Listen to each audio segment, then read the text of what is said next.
श्रीवेङ्कटनिवासाय श्रीनिवासाय मङ्गलम्।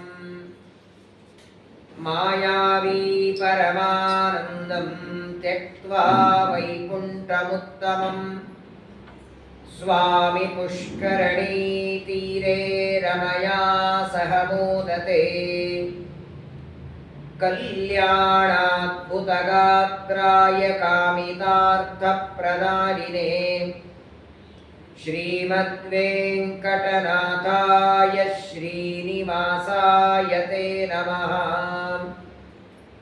वेङ्कटाद्रिसमं स्थानं ब्रह्माण्डे नास्ति किञ्चन।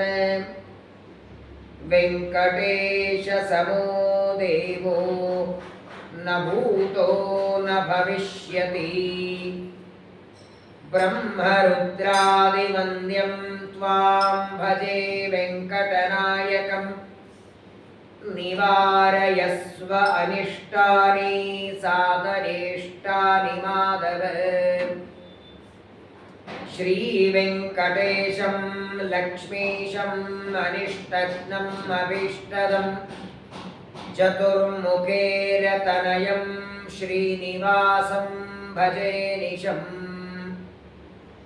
अभ्रमं भङ्गरहितम् अजडं विमलं सदा आनन्दतीर्थमतुलं भजे तापत्रयापहम्। यस्य वाक्कामधेनुर्नः कामितार्थान् प्रयच्छति सेवेतं जययोगीन्द्रं कामवाणच्छिदं सदा। आपादमौलिपर्यन्तं गुरूणामाकृतिं स्मरेत् तेन विघ्नाः प्रणश्यन्ति सिद्ध्यन्ति च मनोरथाः। श्रीगुरुभ्यो नमः। स्वस्त्यस्तु सदाम् अशेषसन्मङ्गलानि भवन्तु।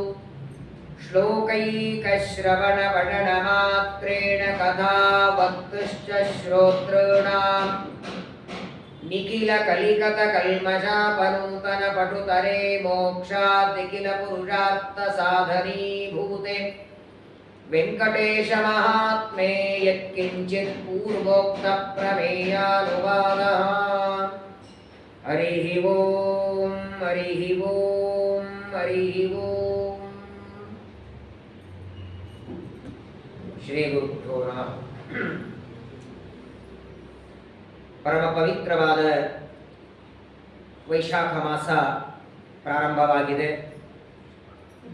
ಪರಾಭವ ನಾಮ ಸಂವತ್ಸರದ 2ನೇ ಮಾಸ. ಸಂವತ್ಸರ ಆರಂಭವಾಗಿ ಈಗಾಗಲೇ 1 ತಿಂಗಳಾಯಿತು. ಇವತ್ತಿನಿಂದ ಅನಂತ ಗುಣ ಪರಿಪೂರ್ಣನಾದ ಶ್ರೀನಿವಾಸನ ಕಲ್ಯಾಣದ ಚರಿತ್ರೆಯನ್ನ ಶ್ರವಣ ಮಾಡೋಣ. ಪ್ರವಚನ ಇದೊಂದು ಟೈಮ್ ಪಾಸಿಗೆ ಕೂತ್ ಕೇಳೋದಲ್ಲ, ಅಥವಾ ಏನೋ ದುಃಖವನ್ನ ಕಳ್ಕೊಂಡು ಅಥವಾ ಇನ್ನೇನೋ ನೋಡೋಣ ಹೇಗಾಗತ್ತೆ ಅಂತ ಕೇಳೋದಲ್ಲ. ಪ್ರತಿಯೊಂದಕ್ಕೂ ನಮ್ಮ ಜೀವನದಲ್ಲಿ ಪರಮಾತ್ಮ ಒಂದೊಂದು ರೀತಿಯಾದ ಉಪಾಯವನ್ನಿಟ್ಟಿದ್ದಾನೆ. ಊಟ ಮಾಡುವಾಗ ಸ್ವಲ್ಪ ನಾಲಿಗೆಗೆ ಖಾರ ಆಯಿತು ಅಂದ್ರೆ ನೀರು ಕುಡಿತೇವೆ, ಅಥವಾ ಇನ್ನೇನೋ ಸಿಹಿ ಆದತ್ತಿದ್ದೇವೆ. ಊಟ ಹೆಚ್ಚಾದ್ರೆ ನಿದ್ದೆ ಬರ್ತದೆ, ನಿದ್ದೆ ಹೆಚ್ಚಾದ್ರೆ ಮತ್ತೆ ಹಸಿವೆ ಆಗುತ್ತೆ. ಒಟ್ಟಾರೆ ನಮ್ಮ ಜೀವನದಲ್ಲಿ ಒಂದಕ್ಕೆ ಒಂದು ಕಾರಣ. ಊಟಕ್ಕೆ ಹಸಿವೆ ಕಾರಣ, ನಿದ್ದೆಗೆ ಊಟ ಕಾರಣ. ಹಾಗೆ ನಾವೆಲ್ಲರೂ ದಾರಿಯಲ್ಲಿ ಹೊರಟಿದ್ದೇವೆ. ಈಗ ಮೋಕ್ಷ ಮಾರ್ಗಕ್ಕೆ ಹೋಗಬೇಕಾಗಿದೆ, ಗುರಿ ಮುಟ್ಟಬೇಕಾಗಿದೆ. ಎಲ್ಲಿಯೇ ಗುರಿ ಮುಟ್ಟಬೇಕಾದರೆ ದಾರಿ ಗೊತ್ತಿರಬೇಕು. ನಮಗೆ ಗೊತ್ತಿರಬೇಕು, ಇಲ್ಲ ಗೊತ್ತಿದ್ದವರಿಗೆ ಕೇಳಬೇಕು. ಯಾವುದೋ ಮಠಕ್ಕೆ ದೇವಾಲಯಕ್ಕೆ ದಾರಿ ತೋರಿಸೋರಿದ್ದಾರೆ, ಮೋಕ್ಷ ಮಾರ್ಗ ತೋರಿಸೋರು ಯಾರಿದ್ದಾರೆ? ಹೀಗೆ ಹೋದರೆ ಮೋಕ್ಷಕ್ಕೆ ಹೋಗ್ತೇವೆ, ದೇವರ ಅನುಗ್ರಹವಾಗತ್ತೆ ಅಂತ ತೋರಿಸೋರಿಲ್ಲ. ಯಾಕಂದ್ರೆ ನೀವು ಯಾರಿಗೆ ಕೇಳ್ತೀರೋ ಅವರು ನಮ್ಮಂತೆ ಸಂಸಾರದಲ್ಲಿ ಬಿದ್ದವರೇ. ಜನ್ಮ ಮರಣ ರಾಗ ಸಿಟ್ಟು ದ್ವೇಷ ಭಯ ಕ್ರೋಧ, ಈ ಜನ್ಮ ಮರಣದ ಸಂಸಾರದಿಂದ ಬಿಡುಗಡೆಯಾಗುವುದಕ್ಕೆ, ಇದರಿಂದ ಹೊರಗೆ ಬರುವುದಕ್ಕೆ ಒಂದೇ ಒಂದು ಮಾರ್ಗ, ಅದು ಭಗವಂತನ ಕಥಾಶ್ರವಣ. ವಿಶೇಷವಾಗಿ ದ್ವಾಪರ ಯುಗದಲ್ಲಿ ವೇದವ್ಯಾಸ ದೇವರು ಅವತಾರ ಮಾಡಿ 18 ಪುರಾಣಗಳನ್ನು ಬರೆದಿದ್ದಾರೆ. 18 ಪುರಾಣಗಳಲ್ಲಿ 6 ಸಾತ್ವಿಕ ಪುರಾಣ, 6 ರಾಜಸ ಪುರಾಣ, 6 ತಾಮಸ ಪುರಾಣ ಅಂತ 3 ಭಾಗ ಇದೆ. ಅದರಲ್ಲಿ 12 ಪುರಾಣಗಳಲ್ಲಿ ಶ್ರೀನಿವಾಸನ ಚರಿತ್ರೆ ಬರ್ತದೆ. ಇವತ್ತು ನಾವೆಲ್ಲರೂ ಪ್ರಾಯ ಜಗತ್ತಿನಲ್ಲಿದ್ದವರು ತಿರುಪತಿಯ ದರ್ಶನ ಮಾಡದೇ ಇದ್ದವರೇ ಯಾರಿಲ್ಲ. ದೇವರೆಂದರೆ ಮಂಚ, ತಿರುಪತಿ ತಿಮ್ಮಪ್ಪ, ಗುರುಗಳಂದ್ರೆ ಮಂಚಾಲೆ ರಾಗಪ್ಪ ಅಂತ ನಾಣ್ಣುಡಿ ಇದೆ. ಜಾತಿ ಮತ ಇಲ್ಲದೆ ಹೋಗುವ ದೇವಸ್ಥಾನ. ಯಾಕೆ ಪರಮಾತ್ಮ ಅಲ್ಲಿಗೆ ಬಂದ?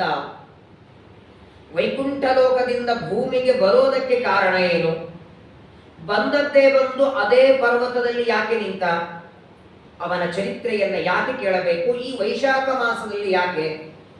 ಪ್ರಾಯ ಎಲ್ಲರಿಗೂ ಇದೊಂದು ಕುತೂಹಲ ಇರ್ತದೆ. ನೋಡಿ, ತಲೆ ಶೂಲಿಗೆ, ಹೊಟ್ಟೆ ಶೂಲಿಗೆ, ಒಂದೊಂದು ರೋಗಕ್ಕೆ ಒಂದೊಂದು ಔಷಧ ಇದೆ. ಅದರ ಆ ಔಷಧದೊಳಗೆ ಏನು ಹಾಕಿದ್ದಾರೆ ನಮಗೆ ನಿಮಗೆ ಗೊತ್ತಿಲ್ಲ. ಔಷಧ ತಯಾರ ಮಾಡುವ ಫ್ಯಾಕ್ಟ್ರಿಗೆ ನಾವು ಹೋದವರಲ್ಲ. ನಮಗಿರೋದೇನು ವಿಶ್ವಾಸ ಅಷ್ಟೇ. ಈ ಮಾತ್ರೆ ತಗೋ ನಿನ್ನ ರೋಗ ಹೋಗತ್ತೆ ಅಂತ ವೈದ್ಯರು ಹೇಳಿದ್ದಾರೆ, ತಗೊಳ್ತೇವೆ ಅಷ್ಟೇ. ಇದರ ಮಾತ್ರೆಯನ್ನು ರೆಡಿ ಮಾಡಿದ್ದಾರೆ. ಯಾರು ರೆಡಿ ಮಾಡಿದ್ದಾರೆ? ಅವ್ರು ರೆಡಿ ಮಾಡುವಾಗ ಪ್ಯಾಂಟ್ ಹಾಕೊಂಡಿದ್ರು, ದಾಬಳಿ ಉಟ್ಕೊಂಡಿದ್ರು, ಇವೆಲ್ಲ ವಿಚಾರ ಮಾಡ್ತೀವ? ಅಥವಾ ಈ ಮಾತ್ರೆಯಲ್ಲಿ ನನಗೆ ರೋಗ ಪರಿಹಾರದಿದೆಯೋ, ರೋಗ ಹೆಚ್ಚಾಗೋದಿದೆಯೋ ಏನು ಗೊತ್ತಿಲ್ಲ. ಈ ಮಾತ್ರೆ ತಗೊಳ್ಳಿ, ದಿನಕ್ಕೆ 2 ತಗೊಳ್ಳಿ, ನಿಮ್ಮ ರೋಗ ಹೋಗುತ್ತೆ. ಅಷ್ಟಕ್ಕೆ ಆ ವೈದ್ಯರನ್ನ ನಂಬ್ತೀವೋ ಇಲ್ಲೋ? ಮಾತ್ರೆಯ ಪರಿಚಯ ಇಲ್ಲ, ಅದರೊಳಗೆ ಏನ್ ಹಾಕಿದ್ದಾರೆ ಗೊತ್ತಿಲ್ಲ, ಆದರೂ ಅದನ್ನು ತಗೊಂಡ್ರೆ ರೋಗ ಹೋಗುತ್ತೆ ಅಂತ ಯಾವ ಡಾಕ್ಟರನ್ನ, ವೈದ್ಯರನ್ನ ನಂಬ್ತೇವೆ? ಎಲ್ಲರಿಗೂ ವೈದ್ಯ, ವೈದ್ಯೋ ನಾರಾಯಣೋ ಹರಿಹಿ, ವೆಂಕಟನೆಂಬ ವೈದ್ಯ ಬಂದ ನೋಡೆ. ಇವನಂತ ಡಾಕ್ಟರ್ ಮತ್ತೊಬ್ಬರಿಲ್ಲ.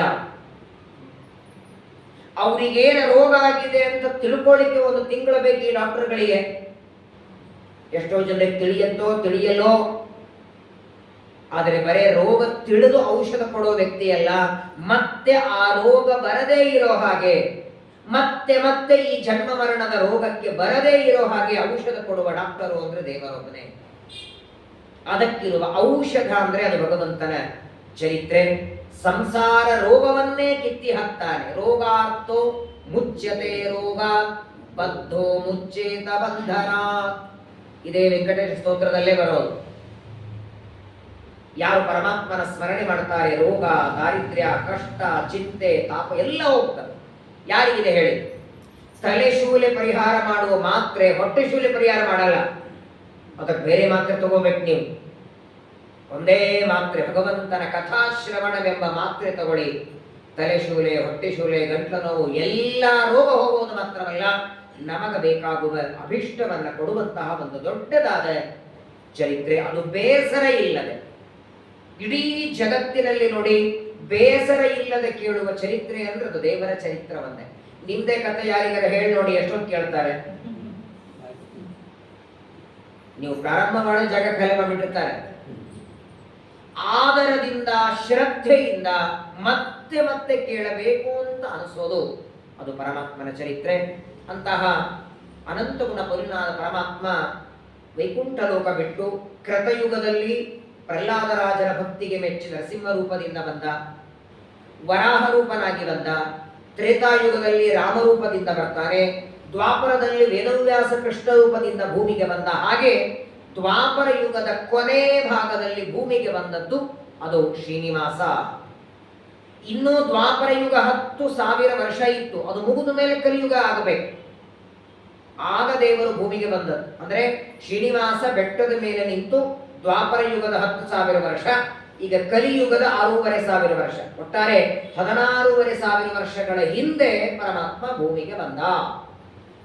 ಆದರೆ ನೋಡಿ, ರಾಮಾವತಾರದಲ್ಲಿ ಯಾರಿಗೆ ಪಾಠ ಹೇಳಲಿಲ್ಲ, ಪ್ರವಚನ ಮಾಡಲಿಲ್ಲ, ಗ್ರಂಥ ಬರೀಲಿಲ್ಲ, ಕೇವಲ ತಂದೆ ತಾಯಿಗಳ ಆಜ್ಞೆಯನ್ನ ಪಾಲನ ಮಾಡಿ ಅರಣ್ಯಕ್ಕೆ ಹೋದ, ರಾಕ್ಷಸರ ಸಂಹಾರ ಮಾಡ್ತಾನೆ. ಅದೇ ರಾಮ ಕೃಷ್ಣನಾದಾಗ ಅರ್ಜುನನಿಗೆ ಗೀತೆಯನ್ನ ಉಪದೇಶನೂ ಮಾಡಿದ, ಗ್ರಂಥನೂ ಬರೆದ, ಮದುವೆನೂ ಮಾಡಿಕೊಂಡ, ರಾಜ್ಯನೂ ಆಳಿದ. ಅದೇ ಪರಮಾತ್ಮ ಮತ್ಸ್ಯನಾದಾಗ ಮತ್ಸ್ಯ ಪುರಾಣ ಕೊಟ್ಟ, ಅವನೇ ಕೂರ್ಮನಾದಾಗ ಬೆನ್ನಿನ ಮೇಲೆ ಪರ್ವತ ಹೊತ್ಕೊಂಡ. ಇದೊಂದು ವಿಚಿತ್ರ ದೇವರದು. ಯಾವ ಅವತಾರದಲ್ಲಿ ಏನ್ ಮಾಡಬೇಕು ಅಂತ ಇಲ್ಲಿ ಬಂದ ಮೇಲೆ ಡಿಸೈಡ್ ಅಲ್ಲ. ಇಲ್ಲಿ ಬಂದ ಮೇಲೆ ಯಾವ ಕುರ್ಚಿ ಖಾಲಿ ಇದೆ ನೋಡ್ಕೊಂಡು ಕೊಡ್ಬೇಕಷ್ಟೆ. ನಾವು ಯಾವುದೇ ಕೆಲಸ ಮಾಡಬೇಕಾದರೆ ಒಂದು ಅರ್ಧ ಗಂಟೆ ಮುಂಚೆ, 1 ಗಂಟೆ ಮುಂಚೆ ಡಿಸೈಡ್ ಮಾಡ್ತೇವೆ. ಅದು ಅಡಿಗೆನೇ ಇರಬಹುದು, ಯಾವುದೋ ಬಟ್ಟೆ ಹಾಕೊಳ್ಳೋದಿರ್ಬೋದು, ಏನೋ ಕಾರ್ಯಕ್ರಮ ಅಥವಾ ಈ ತರಹದ ಪ್ರವಚನ ಇದ್ರೆ 1 ತಿಂಗಳು 2 ತಿಂಗಳು ಮುಂಚೆ. ಅವನು ಹಾಗಲ್ಲ. ಯಾವ ಅವತಾರದಲ್ಲಿ ಏನ್ ಕೆಲಸ ಮಾಡಬೇಕು ಅನ್ನೋದು ಯುಗ ಯುಗಗಳ ಹಿಂದೆ ಡಿಸೈಡ್ ಆಗಿರ್ತದೆ. ಕೃಷ್ಣಾವತಾರದಲ್ಲಿ 16,108 ಜನ ಮಡದಿಯರು, ಅದು 1 ವಾರ ಹಿಂದೆ ಡಿಸೈಡ್ ಆಗಿದ್ದಲ್ಲ. ಕೃಷ್ಣಾವತಾರ ಎಂದಾಗಬೇಕಾಗಿದೆ ಅದಕ್ಕಿಂತಲೂ ಕೋಟಿ ಯುಗಗಳ ಹಿಂದೆನೆ ಈ ಅವತಾರದಲ್ಲಿ ಹೀಗೆ. ಅದಕ್ಕೆ ದೇವರನ್ನು ಹೇಳೋದಲ್ವೇ, ತಿಳಿಯದೋ ನಿನ್ನಾಟ. ಒಂದು ಕಡೆಗೆ ವ್ಯಾಸ ರೂಪದಲ್ಲಿ ಗ್ರಂಥ ಬರೀತಾರೆ, ಕೃಷ್ಣನಾಗಿ 16,108 ಜನರ ವಿವಾಹ ಮಾಡಿಕೊಳ್ತಾನೆ. ನೋಡಿ, ಅದೇ ಪರಮಾತ್ಮ ವರಾಹ ರೂಪದಿಂದ ಭೂಮಿಯನ್ನ ತಂದವ, ನರಸಿಂಹ ರೂಪದಿಂದ ಪ್ರಹ್ಲಾದರಾಜರ ಮೇಲೆ ಅನುಗ್ರಹ ಮಾಡಿದವ ಅದೇ ದೇವರು ಇವತ್ತು ಶ್ರೀನಿವಾಸನಾಗಿ ಬೆಟ್ಟದಲ್ಲಿ ನಿಂತಿದ್ದಾರೆ. ಈ ಶ್ರೀನಿವಾಸನ ಅವತಾರದಲ್ಲಿ ಪಾಠ ಇಲ್ಲ, ಪ್ರವಚನ ಇಲ್ಲ, ಗ್ರಂಥಲೇಖನ ಇಲ್ಲ, ಅಥವಾ ರಾಮಾವತಾರದಲ್ಲಿ ಮಾಡಿದಂತೆ ವನವಾಸ ಇಲ್ಲ. ಹಾಗಾದ್ರೆ ಏನ್ ಮಾಡಿದ್ದಿಲ್ಲಿ? ಶ್ರೀನಿವಾಸನ ಅವತಾರದಲ್ಲಿ ವೈಕುಂಠದಿಂದ ಬರ್ತಾನೆ, ಬೆಟ್ಟದ ಮೇಲೆ ನಿಂತುಕೊಂಡ, ಪದ್ಮಾವತಿಯ ಮದುವೆ ಮಾಡಿಕೊಂಡ. ಹಾಗಾಗಿ ಮದುವೆ ಸ್ಪೆಷಲಿಸ್ಟ್ ಆಗಿಬಿಟ್ಟ. ನಮ್ಮ ಶ್ರೀಮದಾಚಾರ್ಯ ಒಂದು ಮಾತು ಹೇಳ್ತಾರೆ, ಮಧ್ವಾಚಾರ್ಯ ಹೇಳ್ತಾರೆ, ದೇವರು ಎಲ್ಲಾ ಕೆಲಸವನ್ನ ಒಂದೇ ರೂಪದಲ್ಲಿ ಮಾಡೋದಕ್ಕೆ ಸಮರ್ಥ. ಅವನು ಭೂಮಿಯನ್ನ ಎತ್ತೋದಕ್ಕೆ ಮತ್ಸ್ಯ ರೂಪ ತಗೊಳ್ಳೋ ಅವಶ್ಯಕತೆ ಇಲ್ಲ, ಪರ್ವತ ಎತ್ತೋದಕ್ಕೆ ಕೂರ್ಮನಾಗಬೇಕಾಗಿಲ್ಲ. ಒಂದೇ ಅವತಾರ ಸಾಕು. ಮತ್ಸ್ಯಾವತಾರದಲ್ಲೇನೆ ಕೂರ್ಮಾವತಾರದಲ್ಲಿ ಮಾಡುವ ಕೆಲಸ ವರಾಹ ಅವತಾರದಲ್ಲಿ ಮಾಡಿದ್ದು, ನರಸಿಂಹಾವತಾರ ಕೃಷ್ಣ, ರಾಮ, ವೇದವ್ಯಾಸ, ಹಯಗ್ರೀವ, ಯಜ್ಞ, ಧನ್ವಂತರಿ, ಮಹಿದಾಸ, ಈ ಎಲ್ಲ ಅವತಾರಗಳಲ್ಲಿ ಮಾಡಿದ್ದನ್ನ ಒಂದು ಅವತಾರದಲ್ಲಿ ಮಾಡ್ಲಿಕ್ಕೆ ಆಗಲ್ವಾ ಅವನಿಗೆ? ಮತ್ತು ಒಂದೊಂದಕ್ಕೂ ಒಂದು ಯಾಕೆ? ಗ್ರಂಥ ಬರೀಲಿಕ್ಕೆ ವೇದವ್ಯಾಸ, ಉಪದೇಶ ಮಾಡಲಿಕ್ಕೆ ಹಯಗ್ರೀವ, ಹೀಗೆ ಬೇರೆ ಬೇರೆ ಯಾಕೆ ತಗೊಳ್ತಾನೆ? ಒಬ್ಬ ವ್ಯಕ್ತಿ ಎಲ್ಲಾ ಕೆಲಸ ಮಾಡ್ಲಿಕ್ಕೆ ಸಮರ್ಥ ಇದ್ರೆ ಮಾಡಬೇಕು. ಅದು ಮಾಡ್ಲಿಕ್ಕಾಗಲ್ಲ ಅಂತ ಅಡಿಗೆಯವರು ಬೇರೆ, ಬಡಿಸೋರು ಬೇರೆ, ಡಾಕ್ಟರ್ ಬೇರೆ, ಇಂಜಿನಿಯರ್ ಬೇರೆ, ಇನ್ನು ಬೇರೆ ಅಂತ ನಾವಂತೀವಿ. ಹಾಗಾದ್ರೆ ಎಲ್ಲವೂ ಮಾಡೋದಕ್ಕೆ ದೇವರು ಸಮರ್ಥನಾದರೆ ಪ್ರತ್ಯೇಕ ಯಾಕೆ ತಗೊಳ್ತಾನೆ ಅವತಾರ? ಯಾಕೆ ತಗೊಳ್ತಾನಂದ್ರೆ ಮಧ್ವಾಚಾರ್ಯರಂತಾರೆ, ಒಂದು ವೇಳೆ ದೇವರು ಪ್ರತ್ಯೇಕ ಅವತಾರ ತಗೊಳ್ಳದೇ ಇದ್ರೆ, ಒಂದೇ ಅವತಾರದಲ್ಲಿ ಎಲ್ಲಾ ಕೆಲಸ ಮಾಡಿಬಿಟ್ಟ ಅಂದ್ರೆ ಉಳಿದೆಲ್ಲ ಅವತಾರಗಳ ಸ್ಮರಣೆ ನಾವು ಮಾಡ್ತೀವ? ನಮಗೆ ಆರೋಗ್ಯದ ಅವಶ್ಯಕತೆ ಇದೆ, ಆಗ್ಲೇ ಧನ್ವಂತರಿ ನೆನಪಾಗೋದು. ಸಂಪತ್ತಿನ ಅವಶ್ಯಕತೆ ಇದೆ, ಆಗಲೇ ಶ್ರೀಕರ ನಾರಾಯಣ ನೆನಪಾಗೋದು. ಮದುವೆ ಆಗಬೇಕು, ಆಗಲೇನೆ ವೆಂಕಟೇಶ ಅನ್ನೋದು. ಸಂತಾನ ಬೇಕು, ಆಗಲೇ ಗೋಪಾಲಕೃಷ್ಣ ಅನ್ನೋದು. ಹಾಗಾದ್ರೆ ಒಂದು ಅವತಾರದಲ್ಲಿ ಸಂತಾನನೂ ಕೊಡಬಲ್ಲ, ಮದುವೆನೂ ಮಾಡಿಸಬಲ್ಲ, ಸಂಪತ್ತೂ ಕೊಡಬಲ್ಲ. ಹಾಗೆ ಮಾಡೋದಿಲ್ಲ ದೇವರು. ಸಂಪತ್ತಿಗಾಗಿ ನನ್ನ ಈ ರೂಪದ ಸ್ಮರಣೆ ಮಾಡಿ, ಜ್ಞಾನಕ್ಕಾಗಿ ಹಯಗ್ರೀವ ವೇದವ್ಯಾಸ ಸ್ಮರಣೆ ಮಾಡಿ, ಆರೋಗ್ಯಕ್ಕಾಗಿ ಧನ್ವಂತರಿ ಸ್ಮರಣೆ ಮಾಡಿ, ವಿಘ್ನಗಳ ಪರಿಹಾರಕ್ಕೆ ನರಸಿಂಹ ರೂಪ ಸ್ಮರಣೆ ಮಾಡಿ. ಇದೊಂದು ದೇವರು ನಮ್ಮ ನಿಮ್ಮ ಮೇಲೆ ಮಾಡಿದ ಅನುಗ್ರಹ. ಹಾಗಾಗಿ ಪರಮಾತ್ಮ ಅವತಾರ ಮಾಡಿ ಬಂದದ್ದನ್ನ ನಾವೆಲ್ಲ ಜಯಂತಿ ಅಂತ ಆಚರಣೆ ಮಾಡುತ್ತೇವೆ. ಒಟ್ಟಾರೆ ನಾವು ಆಚರಣೆ ಮಾಡೋದು 3: ಒಂದು ಜಯಂತಿ, ಒಂದು ವರ್ಧಂತಿ, ಇನ್ನೊಂದು ಆರಾಧನೆ. ಯಾರಿಗೆ ಇವತ್ತಿನವರೆಗೆ ಮರಣ ಇಲ್ಲ ಅವ್ರದ್ದು ಮಾತ್ರ ಜಯಂತಿ ಮಾಡಬೇಕು. ಈಗಾಗಲೇ ಹುಟ್ಟಿ ಯಾರಿಗೆ ಮರಣ ಇದೆ ಅವ್ರದ್ದು ವರ್ಧಂತಿ. ಅವರು ಯಾವತ್ತು ದೇಹ ಬಿಟ್ಟಿರ್ತಾರೋ ಅದು ಆರಾಧನೆ. ಹಾಗಾಗಿ ಜಯಂತಿ ಇಬ್ಬರಿಗೆ ಹೇಳಿ, ಒಂದು ಪರಮಾತ್ಮನಿಗೆ, ಇನ್ನೊಂದು ವಾಯುದೇವನಿಗೆ.